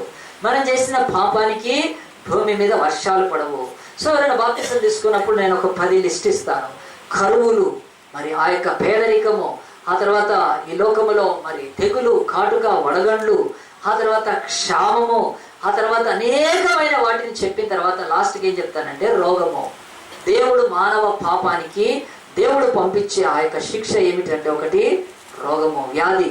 అందు గురించి అన్నాడు, మీరు ఈ కట్టలను కాకపోతే ఐగుప్తులకు కలుగచేయి రోగములను మీకును నేను కలుగజేస్తాను. అంటే even the sickness is from God. అది గుర్తుపెట్టుకోండి, సిక్నెస్ ఇస్ ద పనిష్మెంట్. అది దేవుడి దగ్గర నుంచి ఒక పనిష్మెంట్. కనుక దేంట్లో పనిష్మెంట్? బాడీకి పనిష్మెంట్ కదండి. మన ఢిల్లీలో మరి రేప్ చేశారు ఆ అమ్మాయిని. చేసిన తర్వాత ఆ నలుగురికి ఇప్పుడు శిక్ష దేనికి వేస్తారు కదా? జడ్జి ఎవరు జడ్జి మంచిగా చెప్పాలి కదా. ఇప్పుడు వినయ్, అక్షయ్, రామ్ కుమార్ వీళ్ళ ఆత్మకు నేను ఉరేస్తున్నా అంటాడా? ఆత్మ గురేస్తే ఆయన ఉంటాడా? ఆయన దేనికి గురేస్తున్నాడు? బాడీకి, శరీరానికి. ఈ శరీరంతో వాళ్ళ అమ్మాయిని నాశనం చేశారు కనుక, అమ్మాయి ప్రాణాన్ని తోడేశారు కనుక రాబందులాగా. కనుక వాళ్ళ శరీరానికి ఈరోజు గవర్నమెంట్ శిక్ష విధిస్తుంది. కనుక బైబిల్ అంటుంది దేవుడు కూడా మనము అనే మన వ్యక్తిత్వానికి శిక్ష ఎక్కడేయగలుగుతాడు? ఆయన బాడీ, ఈ శరీరానికి. సో దేవుని వాక్యం చెప్తుంది, మరి ఆ శిక్షకు దేవుని వాక్యం చెప్తుంది అటోన్మెంట్ జరగాలి, ప్రాయశ్చిత్తం జరగాలి. దేవుని వాక్యంలో చూడండి, ఖచ్చితంగా బైబిల్ చూపిస్తాను. యెషయా గ్రంథం 53లో దేవుని యొక్క వాక్యం చెప్తుంది, యేసుక్రీస్తు ఈ యొక్క మరి ఆ 53వ అధ్యాయంలో ఆయన ఈ అటోన్మెంట్ చేశాడు. అటోన్మెంట్ చేసినప్పుడు బైబిల్ ఏం చెప్తుంది? నిశ్చయముగా అతడు మన రోగములను భరించెను అని బైబిల్ చెప్తుంది. మన వ్యసనములను వహించెను అని యెషయా 53:5లో దేవుని యొక్క వాక్యము 4వ వచనంలో చెప్తుంది. మన రోగాలను భరించాడంటే ఏ రూపంగా భరించాడు యేసు ప్రభు? శిక్ష రూపంగా భరించాడు. నీవు సిగరెట్ తాగితే నీ లంగ్స్ పాడైపోతాయి కదండి. మరి ఆ యేసు ప్రభుకి ఏం చేశారు తెలుసా? ఆయన యొక్క ఎద మీద తన్నారు, ఆయన గుండెను చీల్చారు. చెప్తుంది ఈరోజు నీ శరీరానికి, నువ్వు చేసే పాపానికి శిక్ష ఆయన శరీరం మీద పడింది. అటోన్మెంట్ చేశాడు, ఆయన ప్రాయశ్చిత్తం చేశాడు. అక్కడ మన రోగాలన్నింటినీ ఆయన భరించాడు. ప్రతి రోగి యేసు దగ్గరికి వెళ్ళిన తర్వాత యేసు ఆ శిక్ష అనుభవిస్తేనే మనకు అటోన్మెంట్ జరిగి ఆ యొక్క రక్షణ వస్తుంది, అంటే ఆ స్వస్థత వస్తుంది. కనుక మొదటిది ప్రామిస్, రెండవది ప్రాయశ్చిత్తము, అటోన్మెంట్. ప్రాయశ్చిత్తం యేసు సిలువలో నీ కొరకు, నా కొరకు, మన రోగాలన్నిటి కొరకు చేశాడు ఆయన. ఆ తర్వాత బైబిల్లో మూడవది స్వస్థత, మహిమ స్వస్థత ఎట్లా వస్తుంది అంటే, మొదటిది మరి ఆ యొక్క ప్రామిసు, ప్రాయశ్చిత్తము. మూడవది పశ్చాత్తాపము. నువ్వు పశ్చాత్తాపడాలి నీ పాపం విషయమై. నీ యొక్క జీవితంలో నువ్వు చేసిన తప్పుకి, నువ్వు చేసిన పాపానికి నువ్వు పశ్చాత్తాపడాలి. రిపెంటెన్స్ అనేది నీ లైఫ్లో కనిపిస్తే ఆ మహిమ స్వస్థత నీకు దేవుడిస్తాడు. రిపెంటెన్స్ అంటే ఏంటి? పశ్చాత్తాపం అంటే ఏంటి అని అంటే, చాలా మంది ఏం చేస్తారంటే ఎగ్జామ్ రాసి వచ్చి పశ్చాత్తాపడతా ఉంటారు. అరే నేను అది రాయకపోతే ఇది రాసిన అంటారు కదా. అంటే అది రాస్తే ఎక్కువ మార్క్స్ వచ్చాయి, ఇది రాస్తే అయ్యో నేను ఆ బస్సు ఎక్కేసాను, ఆ బస్సు తీసుకుపోయి బయట వదిలేసింది. చాలా మంది అండి కదా పశ్చాత్తాపడతారు. సో ఈ పశ్చాత్తాపంలో ఏముంది తెలుసా అండి? ఒట్టి దుఃఖమే ఉంది, మారు మనసు లేదు. చాలామంది పశ్చాత్తాపంలో ఏముంది తెలుసా? దుఃఖం వ్యక్తపరుస్తున్నారు. అంటే ఇట్లా జరిగిపోయింది అయ్యో, ఇట్లా అయిపోయింది అయ్యో అని బాధపడుతున్నారు. ఆ బాధను నువ్వు పశ్చాత్తాపం అనుకుంటే మోసము. బాధ పశ్చాత్తాపం కాదండి, బాధ వ్యక్తీకరణని. It's expression of your state. నీలో ఏముందో దాన్ని ఎక్స్ప్రెస్ చేసావు. మరి నవ్వు వస్తే నవ్వుతున్నావు, బాధ వస్తే ఏడుస్తున్నావు. సో ఇది దేవుడు అంటాడు, ఇది పశ్చాత్తాపం కాదు. పశ్చాత్తాపం అంటే మారు మనసు. పశ్చాత్తాపం అంటే లోతైన ఆ యొక్క పరివర్తన, లోతైన పరివర్తన. నేను ఇది చేస్తే నాకు ఇది వస్తుంది, నేను ఇంకా చెయ్యను, నేను ఈ తప్పు, ఈ పాపమో చేయనని కన్నీరు మున్నీరుగా ఏడ్చి పశ్చాత్తాపడితే. నేను ఆ యొక్క నలుగురికి ఉరి శిక్ష వేస్తున్నప్పుడు దేశమంతా చర్చ జరుగుతున్నాయండి. మొత్తం ఆ యొక్క నిర్భయం మీద అత్యాచారం చేసిన వాళ్ళ గురించి శిక్షలు వేస్తే చాలామంది చెప్తున్నారు వాళ్ళలో పశ్చాత్తాపం కనపడట్లేదు, చేసిన తప్పుకు సిగ్గుపడట్లేదు, చేసిన పాపానికి పశ్చాత్తాపం లేదు.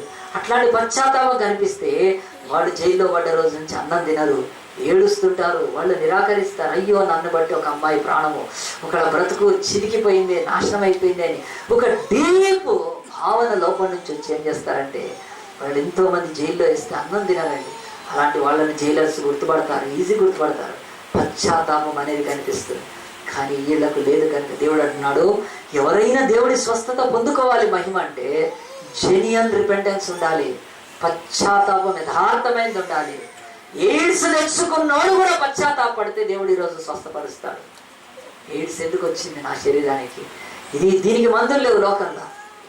నేను ఎంత పాపం చేశాను, నా భార్యను మోసం చేశాను, దేవుని యొక్క వాక్యాన్ని నేను కించపరిచాను, ఒక అమ్మాయి ఒక అబ్బాయి యొక్క శీలంతో నేను ఆడుకున్నాను, ఎంత అవమానం అయిపోయింది అని పశ్చాత్తాపం పడితే ఆ లైంగిక పాపం ద్వారా సంక్రమించే ఎయిడ్స్ని కూడా దేవుడు తీస్తాడు తప్ప నువ్వు పశ్చాత్తాపం పడితే ఒక కోల్డ్ ఫీవర్ కూడా పోదండి నీకు. బైబిల్ అంటే నేను చెప్పాను, మొదటిది ప్రామిస్, రెండోది ప్రాయశ్చిత్తము, మూడోది రిపెంటెన్స్ అంటే పశ్చాత్తాపడాలి. ప్రార్థన ఎక్కడుందో అది తీద్దాము ఒకసారి. 2వ రాజుల గ్రంథం త్వరగా తీయండి. 2వ రాజుల గ్రంథము 20వ అధ్యాయంలో యెషయా అనే ఒక మహాప్రవక్త ఆనాడు ఇశ్రాయేలును పరిపాలిస్తున్న రాజు దగ్గరికి వెళ్ళాడు. రాజు దగ్గరికి వెళ్ళి ఏం మాట్లాడాడు మొదటి నుంచి చదవాలి ఎవరైనా తొందరగా. 2వ రాజు, ఆ దినములలో హిజ్కియాకు మరణకరమైన రోగం, 2వ రాజుల గ్రంథము 20వ అధ్యాయం, కలగగా ఆమోజు కుమారుడును ప్రవక్త అయిన యెషయా అతనికి వద్దకు వచ్చి, నీవు మరణమవుతున్నావు, బ్రతుకవు కనుక నీ ఇల్లు చక్కబెట్టుకునమని యెహోవా సెలవిచ్చుడని చెప్పగా అతను ముఖము గోడ తట్టు తిప్పుకొని, యెహోవా యథార్థ హృదయుడనై సత్యముతో నేనెట్లు నడుచుకుంటున్నానో నీ దృష్టికి అనుకూలముగా జరిగించుతున్నామని చేసుకున్నామని హిజ్కియా కన్నీళ్లు విడిచాను. నోటి మాటలతో చాలాసార్లు పశ్చాత్తాపం. It is not a true sign. నోటితో చాలా మంది అంటారు నేను పాపిని, నేను దొంగను. కొంతమంది అయితే ప్రార్థనలో ప్రభువా నేను పేద పాపిని అంటే ధనవంతులైన పాపులు లేరడా, నేను పేద పాపిని. మళ్ళీ పాపంలో కూడా మళ్ళీ తెల్ల రేషన్ కార్డు పట్టుకొని వస్తారు. ప్రభువా ఇదిగో తెల్ల రేషన్ కార్డు, నేను తెల్ల రేషన్ కార్డు పాపిని ఆయన, నేను ఓబీసీ పాపిని ఆయన, నేను బీసీ పాపిని ఆయన అంటే దేవుడు ఈడ్చుకొడతాడు. ఏంద్రా పాపం అంటే? పాపం అంతా ఒకటే. మళ్ళీ అదేంటంటే అంటే ఈరోజు పాపం ఒప్పుకుంటున్నారు కానీ ఏం లేదు దాంట్లో, చెని అంటే లేదంటే లేదు. రాజు ఈయన రాజవైద్యులు ఉంటారు, వెండి బంగారము, రాజకోటలు, అధికారము, సింహాసనము, కిరీటము, సైన్యాలు, పగడాలు, వెండి అన్నీ ఉన్నప్పటికీ ఆయన తెలుసు యెషయాకి. ఆ యొక్క అంటాడు హిజ్కియాకు తెలుసు, ఇవేవి కూడా నన్ను విడిపించలేవు, నా గుండెలో నుంచి కన్నీళ్లు చూడాలి. ఈ స్టార్టెడ్ క్రైమ్. ప్రభువా నేను తప్పు చేశాను, కొంత యథార్థంగా బతికాను. ఆయన తప్పు వేరే యెషయా గ్రంథంలో క్లియర్గా రాసి పెట్టాడు దేవుడు. దినవృత్తాంతంలో ఉంది, ఇక్కడ లేదు కానీ ఇంకో చోట ఉంది. భయంకరమైన పాపం చేశాడు హిజ్కియా, కనుక దాన్ని ఒప్పుకున్నాడు, పశ్చాత్తాపడ్డాడు. ఒక రాజు కన్నీరు గారుస్తున్నాడండి. కన్నీరు గారిస్తే దేవుడు ఏం చేశాడు తెలుసా? ఇమ్మీడియట్గా యెషయా అన్నాడు, వెళ్ళు వెనక్కి వెళ్ళు, నువ్వు వెళ్ళి అతను కన్నీరు గారడం నేను చూశాను పరలోకం నుంచి, పో అతను చెప్పు, అతను ఇంకా 15 ఏళ్ళు బతుకుతాడని. ప్రియ దేవుని బిడ్డలారా, ఎందుకు ఈ మాటలు చెప్తున్నానంటే బైబిల్లో మహిమతో కూడిన స్వస్థత ఎట్లా వస్తుందంటే మొదట ప్రామిస్ ఉంది, గుర్తుపెట్టుకో, వాగ్దానం ఉంది. భూమి ఆకాశాలు గతించిపోయిన ఈ వాగ్దానం బైబిల్లో చెంబడు తీయలేడు. బైబిల్ ఉంటుంది భూమి ఉన్నంత వరకు, ఆ వాగ్దానం కూడా నిలిచి ఉంటుంది. దేవుడు మధ్య మధ్యలో మార్చేసేవాడు కాదని. రెండవది ప్రాయశ్చిత్తము యేసు చేశాడు, మనందరి రోగాలు ఆయన మీద మోపాడు కనుక ప్రాయశ్చిత్తం కూడా జరిగిపోయింది. అటోన్మెంట్ మందులు వేసుకుంటే ఎట్లా మనకు వస్తుంది, ఆ ప్రాయశ్చిత్తం జరిగింది, ఆ రోగం ఆయన భరించాడు. మూడవది ఎవరైతే వెళ్ళి యేసుని అడుగుతారో పశ్చాత్తాపడి వాళ్ళకే దొంగ ప్రార్థనతో కాదు, నిజమైన కన్నీళ్ల ప్రార్థనతో స్వస్థత వస్తుంది. కనుక ఈ 3 సంగతులు చెప్పినాక ఇప్పుడు ఈ 3 నేను ఆ యొక్క మీకు ఇశ్రాయేలీయులు ఆ యొక్క షూరు అరణ్యములో మారా దగ్గర ఏం జరిగిందో చెప్పి ముగించేస్తాను. మారా దగ్గరికి వెళ్ళారు. ఇశ్రాయేల్ అంతా వెళ్ళిన తర్వాత అక్కడ నీళ్లు ఉన్నాయి. ఆ నీళ్లలో తాగితే సస్తారు, అది విషపూరితంగా ఉన్నాయి నీళ్లు. ఏడుస్తున్నారు, దుఃఖపడుతున్నారు, బాధపడుతున్నారు, వాదిస్తున్నారు, యెహోవాను తిడుతున్నారు, మోషేని తిడుతున్నారు, ఏమీ చేయలేని స్థితిలో ఉన్నారు. మరణం వారి ఎదుగుతున్నప్పటికీ కూడా దేవుడు ఒక పని చేశాడు. ఈ యొక్క చెట్టు విషయంలో 3 సంగతులు జరిగినాయండి. అవి చెప్తాను, బాగా రాసి పెట్టుకోండి. హీలింగ్ గురించి ఎవరైనా ఆశపడితేనే, లేకపోతే ఏం పర్వాలేదు. బైబిల్ చెప్తుంది మొట్టమొదటగా ఆ యొక్క హీలింగ్లో దేవుని వాక్యం చెప్తుంది, దేవుడు ఆయన ఆ చెట్టును చూపించాడు. అదే ఆ చెట్టును చూపించాడు. ఆ చెట్టుకి ఏం జరిగిందండి? ఆ చెట్టుకి ఏం జరిగిందో తెలుసా? ఆ చెట్టును ఉన్న చోట నుంచి నరికారు. ఆ చెట్టు నరకాలి. దేవుడు చూపిస్తున్నాడు. ఆ చెట్టు ఎవరికి తెలియదు. మోషే ఆయన తన జ్ఞానంతో, ఇంకెవరైనా బాటనీ చదివిన వాళ్ళు ఉంటే వాళ్ళని పోయి అడగలేదు చెట్టు. God showed him the tree. ఆ చెట్టు అన్నాడు. ఆ చెట్టుకి ఏదో ఒక లక్షణం ఉంది. వందల వేల చెట్లలో ఈ చెట్టు ప్రత్యేకంగా ఉంది. ఆ చెట్టును చూపించినప్పుడు ఏం చేయాలి తెలుసా? నేను తక్షణంగా పచ్చ చెట్టు నరికేసేయాలి. యేసు ప్రభు మన కొరకు నరకబడ్డాడు తెలుసానండి. ఆయన పరలోకంలో నుంచి పెరికి వేయబడ్డాడు. ఆయన నరికి తీసుకొని వచ్చారు. ఆయనను ఈడ్చుకుంటూ ఆ చెట్టును తీసుకొచ్చినట్టు యేసు ప్రభువును ఆయన ఒక జీవవృక్షము వీధుల గుండా కొట్టుకుంటూ ఆయనను బట్టలు కూడా తీసి యేసు ప్రభు నిలిచిలే వీధుల్లో. తెలుసు ఇది మారా దగ్గర జరిగిపోయింది. వీళ్ళందరికీ కొత్తగా, దేవుడికి కొత్తగా జరుగుతుంది కనుక చూపించారు. ఆ చుట్టూ అందు గురించి ఏమని తెలుసా అండి? యెషయా 53లో ఉంది 5వ, ఆయన పొందిన దెబ్బల గాయాల చేత మనకు స్వస్థత. చెట్టును కొట్టకుండా తీసుకొని వచ్చి నీళ్ళలో వేయటం ఇంపాసిబుల్. కొట్టారు చెట్టుని. ఆ యొక్క చెట్టు మీద పడ్డ ఆ యొక్క కొడవలి గొడ్డలి యొక్క పోట్లు యేసుక్రీస్తు మీద కూడా పడ్డాయి. ఆయన గాయాల నుంచి మనకు స్వస్థత వస్తుంది. అది పోలిక ఇక్కడ. రెండవ చెట్టును తీసుకొచ్చి ఆ నీళ్ళలో పడేశారు. ఆ నీళ్ళంతా విషపూరితమైనవి. ఈరోజు లోకమంతా రోగాలతో నిండి ఉన్నది. ఈ లోకపు రోగాలతో నిండిన లోకములో తెచ్చి ఆయన వేసేసాడు యేసు తండ్రి. ఆయన అక్కడ కింద పడి ఉన్నాడు ఆ శిలువ దగ్గర. అప్పుడు ఏమైపోయిందనంటే ఆ నీళ్ళల్లో పడ్డ చెట్టు ఏం చేస్తుందండి? నీళ్ళలో నుంచి విషయాన్ని లాక్కుంటూ ఉంది. అంతా పెద్ద చెరువులోని, ఆ యొక్క తటాకంలోని, ఆ సరస్సులోని ఏదైతే ఉందో దానిలోని విషపు సంబంధమైందంతా చెట్టులోకి వస్తుందండి.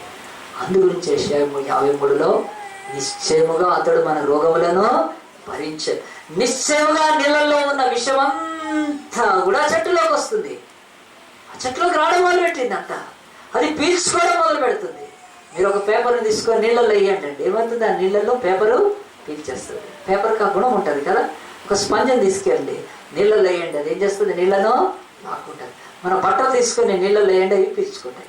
సో పీల్చే గుణం ఉంది. పాపమునకు కావలసిన పరిరక్షణ ఇవ్వటానికి యేసు ఈ లోకపు జలములనే పాప జలముల మీద పడి మానవుల పాపాలంతా ఆయనలోకి వెళ్ళిపోయినాయి.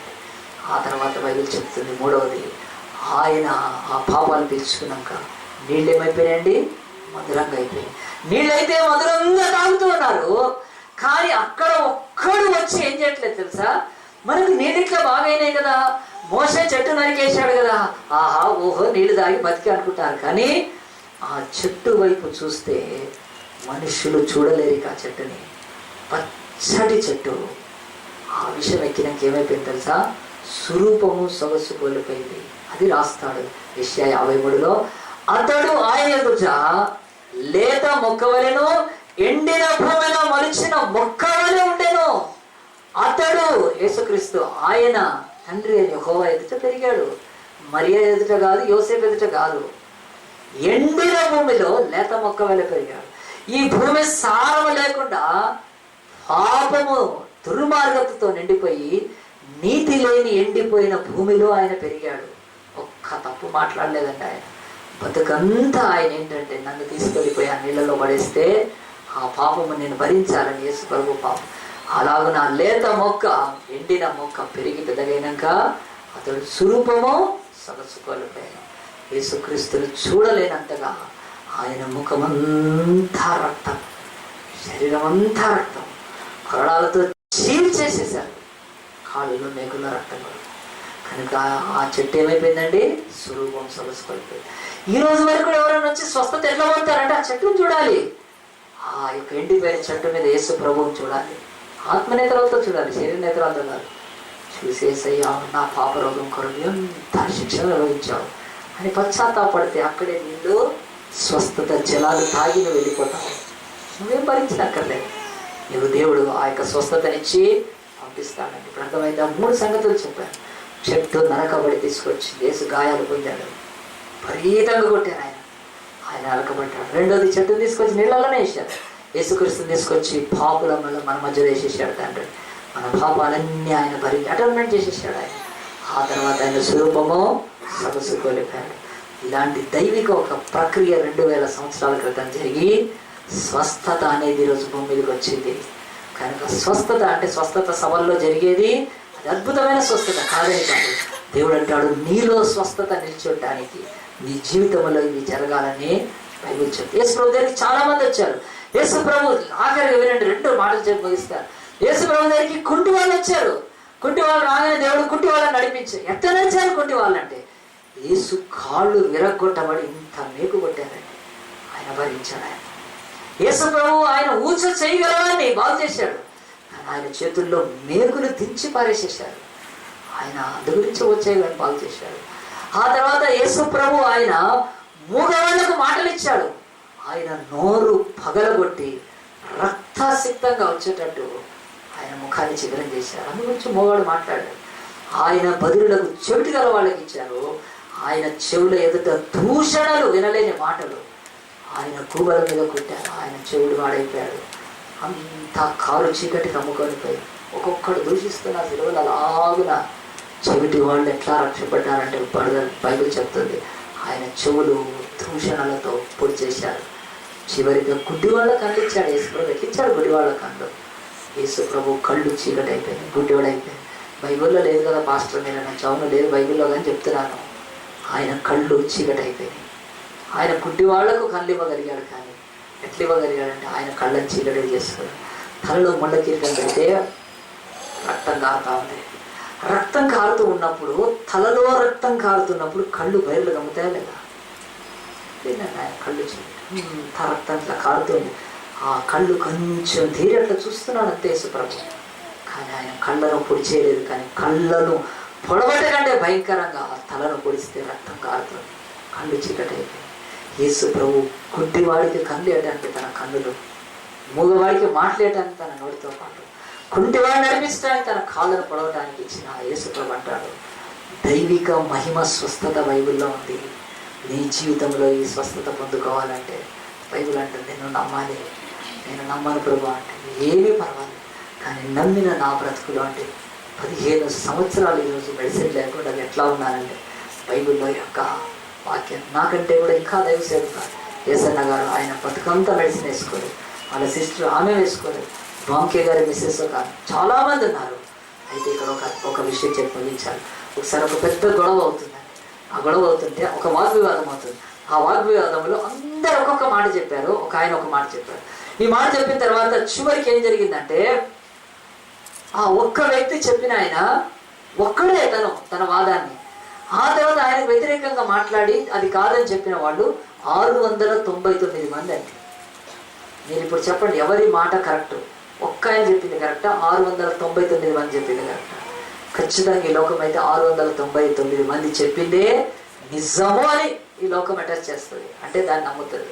ఇదిగో ఇది ఎందుకు పోల్చారంటే 699 ఏంటి ఒకటి అంటే ఈరోజు భూమి మీద 700 కోట్ల మంది ఉన్నారు. ఈ 700 కోట్ల మందిలో నేను ఒకడిని, 1 కోటి మంది ఉన్నాం. అలాగా మేము 1 కోటి మందిని చెప్తున్నాం. 1 కోటి మందిని చెప్తున్నాం యేసు ద్వారా స్వస్థత ఇది ఉంది, డివైన్ హీలింగ్ ఉంది అంటే మిగతా 699 మంది కోట్ల మంది ఏమంటున్నారు తెలుసా? అది తప్పు. వాళ్ళు చెప్పేది మాస్టర్లు చెప్పే తప్పు అసలు. ఎందుకనంటే మెడిసిన్ ఉంది, దేవుడు మనిషి జ్ఞానం ఇచ్చాడు. ఇంకా ఇవేవో చెప్తున్నాను. నేను ఇది చెప్తున్నాను. ఈ ఒక్కడి వాదన ఈరోజు ఎట్లా భూమి మీద నిలబడదో దాదాపుగా 4 కోటి మంది చెప్పిన 699 కోట్ల మంది ఏమంటారు?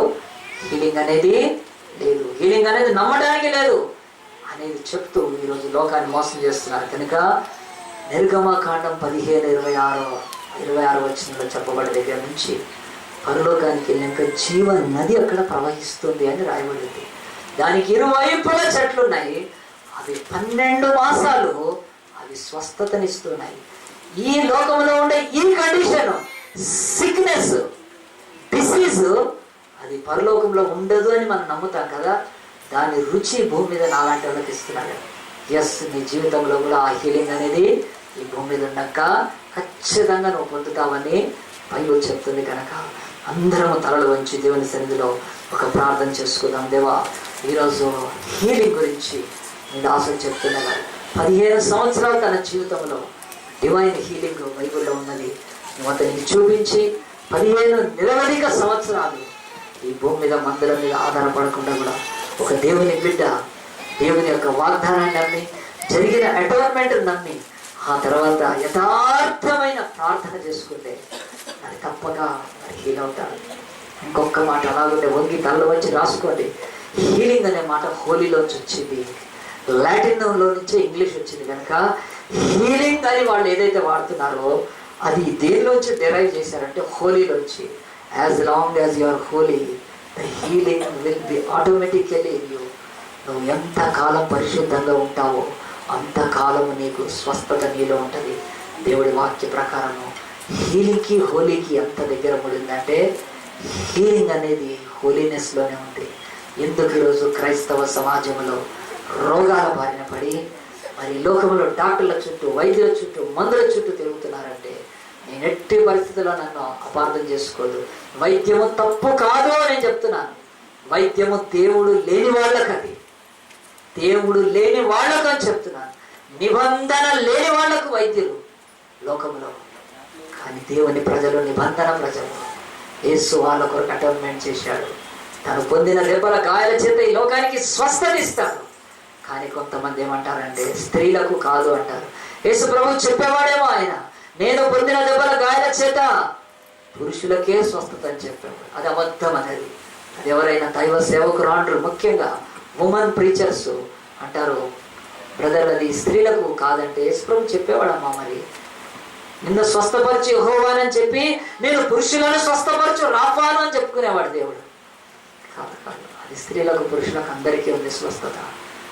దయచేసి యేసన్న గారి చెల్లెలు చచ్చిపోయే వరకు మందులు లేకుండా బతకగలిగింది, మంచి ఆరోగ్యంతో బతికింది. ఈరోజు నీ జీవితంలో స్వస్థత విషయమే చెప్పండి. మాట ఉన్నది, యేసయ్యా నువ్వు నా కొరకు స్వరూపము సొగసు లేకుండా మారి ఉన్నాయి, నిశ్చయముగా మా రోగాలను భరించి ఉన్నాయి. నీలాంటి హీలర్ లేడు ప్రభా. డాక్టర్కి హీలర్కి చాలా తేడా ఉంది. చాలామంది క్రైస్తవులు ఒక తప్పుడు ప్రార్థన చేస్తారు. ప్రభా నువ్వు వైద్యులకు వైద్యుడవు, పరమ వైద్యుడవని పరమ చెత్త మాట బైబిల్లో లేని కల్పిస్తారు. ఎందుకంటే కొంతమంది నాలెడ్జ్ లేని పాస్టర్లు, మరి ఆ యొక్క అభిషేకం లేని పాస్టర్లు మాట్లాడే మాట, నువ్వు వైద్యులకు వైద్యుడవి, పరమ వైద్యుడు. బైబిల్లో ఒక్క చోటండి నేను ఎన్నిసార్లు చదివాను. వైద్యుడు అనే మాట ఫిజిషియన్ అనేది యేసుక్రీస్తుకు వాడలేదు, దేవుడికి వాడలేదు. ఆయన వైద్యుడు కాదు. వైద్యుడు ఆయన ఒక మందు తీసుకొని అది మన నోటిలోకి వేసి మనకు మెడికేషన్ చేసి బాగు చేస్తాడు. యేసుక్రీస్తు అంటున్నాడు, నీ పాపాన్ని రోగాన్ని నేను భరించినాక నాకెందుకు మెడిసిన్? ఆ మెడిసిన్ నాలో ఉంది కనుక యేసు హీలర్, ఆయన స్వస్థపరుస్తాడు. కనుక ఎప్పుడైనా యేసును వైద్యుడా అని నువ్వు పిలిచావా, పరమ వైద్యుడా అని, అది పరమ చెత్త మాట బైబిల్ ఒప్పుకోదు. కనుక మనం వాడకుందుముగాక. దేవుడు అంటున్నాడు, అరణ్యములో పచ్చగున్న చెట్టు మన ఇశ్రాయేలు ప్రజల కొరకు ప్రాణాన్ని కోల్పోయిందని, స్వరూపము కోల్పోయిందని, విషపూరితమైన జలాలు ఆ చెట్టులోకి వచ్చిన తర్వాత అది ఎన్ని రంగులు మారిపోయి వికృతంగా తయారైందో, నీ రక్షకుడు అలాగున్న సిలువలో నీ కొరకు అయ్యాడు, బయటికి తీసుకెళ్ళాడు. నీ కొరకు ఆ యొక్క యాగం చేసిన ఆ యొక్క కృపగల దేవుడు, దేవుని వాక్యం చెప్తుంది, యేసయ్యా నువ్వు నా కొరకు చేసిన ఈ సిలువ యాగాన్ని నేను నమ్ముతాను ప్రభా. అయ్యా హీలింగ్ అంటే ఒకటి బాడీ హీలింగ్ కాదు. Body healing is basic. దీన్ని నమ్మటం మొదలుపెట్టినాక నీ మనస్సును ఆయన హీల్ చేస్తాడు, నీ ఆత్మను హీల్ చేస్తాడు, నీ జీవితంలో డాక్టరెన్స్ని హీల్ చేస్తాడు. ఇంకా నేను బ్యాప్టిస్టు సిఎస్ఐ అని చివరికి నీ బ్రతుకులో ఉండే డాక్టరెన్స్ అని కూడా హీల్ చేస్తాడు. బైబిల్లో హీలింగ్ గురించి చెప్పే సమయం కాదండి. ఇప్పుడు సెమినార్ పెట్టి చెప్తాను నేను పొద్దున్న నుంచి. హీలింగ్ అనే మాటకు హీబ్రూ, గ్రీకు ఎన్ని మాటలు వాడిందో, ఆయన ఉద్దేశం ఏంటో అవన్నీ మనము జ్ఞానంతో ఆశపడితే అన్ని దేవుడు బైబిల్లో ఇస్తాడు. ఈరోజు దేశాలను స్వస్థపరుస్తానంటాడు దేవుడు. అంటే ఏంటి? విగ్రహాలను తీసివేయడము. నేను జనములను స్వస్థపరుస్తానంటాడు. అంటే దేవుడు వాళ్ళ విధేయతను తీసేస్తానంటాడు. నేను రాజ్యాలను స్వస్థపరుస్తానంటాడు. అక్రమాన్ని తీసేస్తాడు. ఆయన నేను కుటుంబాలను స్వస్థపరుస్తానంటాడు. కుటుంబాల అనురాగము ప్రేమ లేక తన్నుగా సస్తున్నప్పుడు నేను కుటుంబాలను స్వస్థపరుస్తానంటాడు. అప్పుడు స్వస్థత అంటే ఇప్పుడు నేను చెప్తున్నది కాదు, ఇట్స్ డిఫరెంట్. బేసిక్గా నువ్వు అడుగులు వేసి ఆ స్వస్థతకి వెళ్ళాలి. అయ్యా దేవుని బిడ్డ, నీ బ్రతుకులో దేవుడు నిన్ను స్వస్థపరుస్తాడంటే నీలో అన్యాయము, అవినీతి, అక్రమము, మోసము, దగాతనము అవన్నీ కూడా దేవుడు స్వస్థపరుస్తాడు. It is not a body healing, it's a healing of your heart. నీ హృదయము వ్యాకులతతో, నీ హృదయము దొంగల గుహగా ఉంటే దేవుడు నీ హృదయాన్ని కూడా స్వస్థపరుస్తానన్నప్పుడు ఈరోజు నేను చెప్తున్న మెసేజ్ కాదు. నువ్వు త్రాగుతూ నీ కుటుంబాన్ని కట్టుకోలేక నువ్వు వ్యభిచారంలో ఉండి నీ భార్యను మోసం చేస్తూ ఉంటే, నీ ఆఫీసులో లంచాలు తీసుకొని ఏదో ఒకరోజు దొరికిపోయి కేసులు అయిపోతే దేవుడు అంటాడు, I heal you, I will heal you. అంటే నీ హృదయాన్ని స్వస్థపరుస్తాను, నీ పాపపు శక్తి మీద నీకు విడుదల ఇస్తాను. అది స్వస్థత అంటే. కానీ బేసిక్ ఎక్కడి నుంచి ప్రారంభం కావాలంటే బాడీ హీలింగ్ నుంచే ప్రారంభం కావాలంటే కనుక ఒక్కసారి సిలువ వైపు చూసేసయ్యా, నేను ఈరోజు 15 సంవత్సరాల నుంచి నేను చెప్పుకోగలుగుతున్నాను, ఒక్క మెడిసిన్కి ₹1 ఖర్చు పెట్టలేదండి. ఎంత మంచి దేవుడు కదా. కానీ చాలాసార్లు రిపెంట్ అయినాక నాకు కూడా స్వస్థత వచ్చింది. చెప్పాను, నేను 50 సార్లు మోషన్ అయ్యి మరణ పడగ మీద ఉన్నప్పుడు కూడా ఆ రాత్రి అంతా తెల్లారి ప్రార్థన చేశాను, ప్రభా నా వల్ల తప్పు జరిగింది నాయన, కనుక నాకు ఈ మోషన్స్ పెట్టావు, నన్ను స్వస్థపరచమంటే నేను 10 సంవత్సరాల కింద చచ్చిపోవాల్సినానండి. ఆ రోజు డాక్టర్లు కానీ లోకం అనేది ఏంటి మీ బాబుకి ఇంత వెర్రి ఆ పిచ్చా, హాస్పిటల్ తీసుకెళ్ళాను కాదండి. ఆ రోజు ఆ దేవుడు, ఈరోజు నా దేవుడు అలాగనే ఉన్నాడు. ఈరోజు ఒక జంటు బాంబు కాదు, ఏది అవసరం లేకుండా మనస్సును పరీక్షించుకొని ఆ సిలువను ధరించి చూస్తే ఆ సిలువలో నుంచి యేసు యొక్క ప్రేమ మెల్లగా మన వైపు వచ్చి, బిడ్డ నీ కొరకు, నీ పాపాల కొరకు ఇంత శిక్ష భరించాను నేను, ఇంకా నువ్వు రోగం నుండి భరిస్తావు. నీ హృదయాన్ని, నీ శరీరాన్ని నాకు సజీవ సహాయక దేవాలయంగా సమర్పించుకో, సజీవ యాగంగా నాకు అర్పించుకో. నాలో ఉన్న హీలింగ్ ఎప్పుడూ నీలో ఉంటుంది. దేవదూతలు మందులు వేసుకుంటున్నట్టు, దేవుడు మందులు వేసుకున్నట్టు ఎక్కడ మనం చదవం, because they are holy. So healing is within them. So ఈరోజు పిల్లలను పెట్టాను, ఎవరైనా నేను ప్రభా ఈ దైవిక స్వస్థతను పొందుకోవాలనుకుంటున్నాను, మీ దాసుడు చెప్పింది నిజమని నమ్ముతున్నాను అనుకుంటే సమయం అయిపోయింది, చాలా మన్నించండి. మీరున్న చోట చేయి చూపిస్తే నేను తప్పగా ప్రార్థన చేస్తాను. మీరు వెళ్ళిపోవడం కాదు, మీ పేర్లు ఇస్తే ప్రత్యేకంగా ప్రార్థన చేస్తాను మీరు రాసిస్తే. ఎందుకనంటే దేవుని వాక్యము స్పష్టంగా రాయబడింది. సామెతలు 4:20 ఆయన వాక్కును మనం విని మన హృదయంలో ఉంచుకుంటే నీ సర్వ శరీరములకు ఆరోగ్యం ఇస్తాయి, నీ హృదయంలోంచి జీవ నదులు బయటికి వెళ్తాయని సామెతలో రాయబడింది. అవన్నీ చెప్పే సమయం లేక నేను చెప్పలేదు. కానీ యేసయ్యా నాకు స్వస్థత ఇవ్వనాయన, నేను నమ్ముతానని చెప్పి ఏదైనా దీర్ఘకాల రోగాలతో బాధపడుతున్నాను, ఏదైనా భయంకరమైన డాక్టర్లతో విసిగిపోయి మందులు విషయమై విరక్తి చెందితే రండి, నేను ఆ యొక్క హీలింగ్ గురించి మీతో ఇంకా మాట్లాడతాను, మీతో ప్రార్థన చేస్తాను, మీకు సహాయం చేస్తాను. దేవుడు 15 సంవత్సరాల హీలింగ్ అనేది స్వస్థత పండుగ నేను చేసుకుంటాను. నేను క్రిస్మస్ చేయను, గుడ్ ఫ్రైడే చేయను, ఈస్టర్ చేయను, కానీ నేను ఒక పండుగ చేసుకుంటాను. ప్రతి సంవత్సరం 15వ తారీఖు యేసుక్రీస్తు గాయాల్లోంచి స్వస్థత పండుగ చేసుకుంటాను. ఈరోజు నాకు పండుగే కనుక మీకు అందరికీ భోజనాలు పెట్టలేకపోయినా స్వీట్ అయితే తీసుకొచ్చాను. ఈ స్వస్థత పండుగ నీకు ఇస్తాను. యేసు సిలువ ఎక్కింది మందిరాలు కట్టడానికి కాదు, యేసు సిలువ ఎక్కింది పండుగలు చేసుకోవడానికి కాదు, యేసు సిలువ ఎక్కింది మనము క్రైస్తవులమని మరి లోకములో నటించడానికి కాదు. స్వస్థత ఇస్తాడు ఆయన. చేతులు దించి వెళ్దాం, ప్రార్థన చేసుకుందాం. మహోన్నతుడా, పరిశుద్ధుడా, ప్రేమాస్వరూపి నీకే మహిమ కలుగును గాక నాయన. నిన్ను స్వస్థపరచు యెహోవాను రాఫానన్నావు నాయన. ఆ మారా నీళ్లు మధురమైపోయినాయి నాయన. మేమందరం ఇంటిలోకి ఇంకొక ఆత్మ మాట మాకు ఇస్తున్నాను. మారా అంటే చేదు, మరియా అనే పేరు మారాలోంచే వచ్చింది నాయన. ఆ మారాలో పడ్డ చెట్టే మరియా కడుపులో పడ్డ యేసుక్రీస్తు నాయన. ఎంత స్పష్టంగా మాకు నాయన నీ మర్మాలను తెలియజేస్తున్నావు. శూరు అరణ్యములోని మారా అనే ఒక చెరువు నాయన, దానితోటి యూదులు మరియా అని పేరు పెట్టుకునేవారు. కానీ ఆ మరియా కడుపులోకి వచ్చావు నాయన. ఆ చెట్టు ఆ నీళ్లలోకి వచ్చి పడిపోతే నువ్వు పరలోకం నుంచి మరియా కడుపులోకి వచ్చి పడ్డావు నాయన. కానీ పెరిగి పెద్దగైనాక ప్రభావం మా కొరకు నాయన కల్వరి కొండ మీద గాయాలతో రక్తసిక్తమై మా రోగాలన్నీ భరించావు నాయన. ఈ రోగాలు అనే మాటను మేము ఆత్మీయంగా నాయన మార్చడం వీలు లేదు నాయన. అది శరీర స్వస్థతే.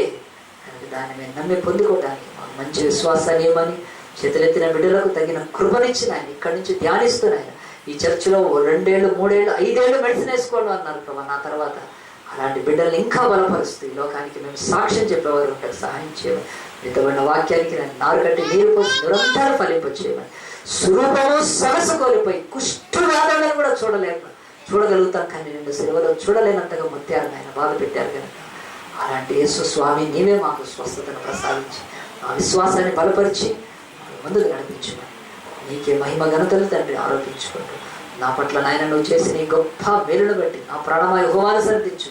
ఆయన చేసిన ఉపకారంలో దేనిని మరొకమని ఆయన నా సంకటములు రోగములన్నిటినీ కుదిర్చిన వాడని ప్రభు నేను కూడా నిన్ను స్తుతిస్తూ ఆరాధిస్తున్నాను. మా అందరికీ మీరు మంచి వాక్య పరిచయం చేస్తున్నారు వందనాలు చెల్లిస్తూ ఈ యొక్క చేతులెత్తిన బిడ్డలందరినీ నీ సన్నిధికి నీ చేతికి అప్పచెప్తూ ఈ కొద్ది మనవులను ప్రార్థనలను మా ప్రభు రక్షకుడైన యేసు పరిశుద్ధ నామాన్ని బట్టి అడిగి వేడుకొని ప్రార్థిస్తున్నాము తండ్రి.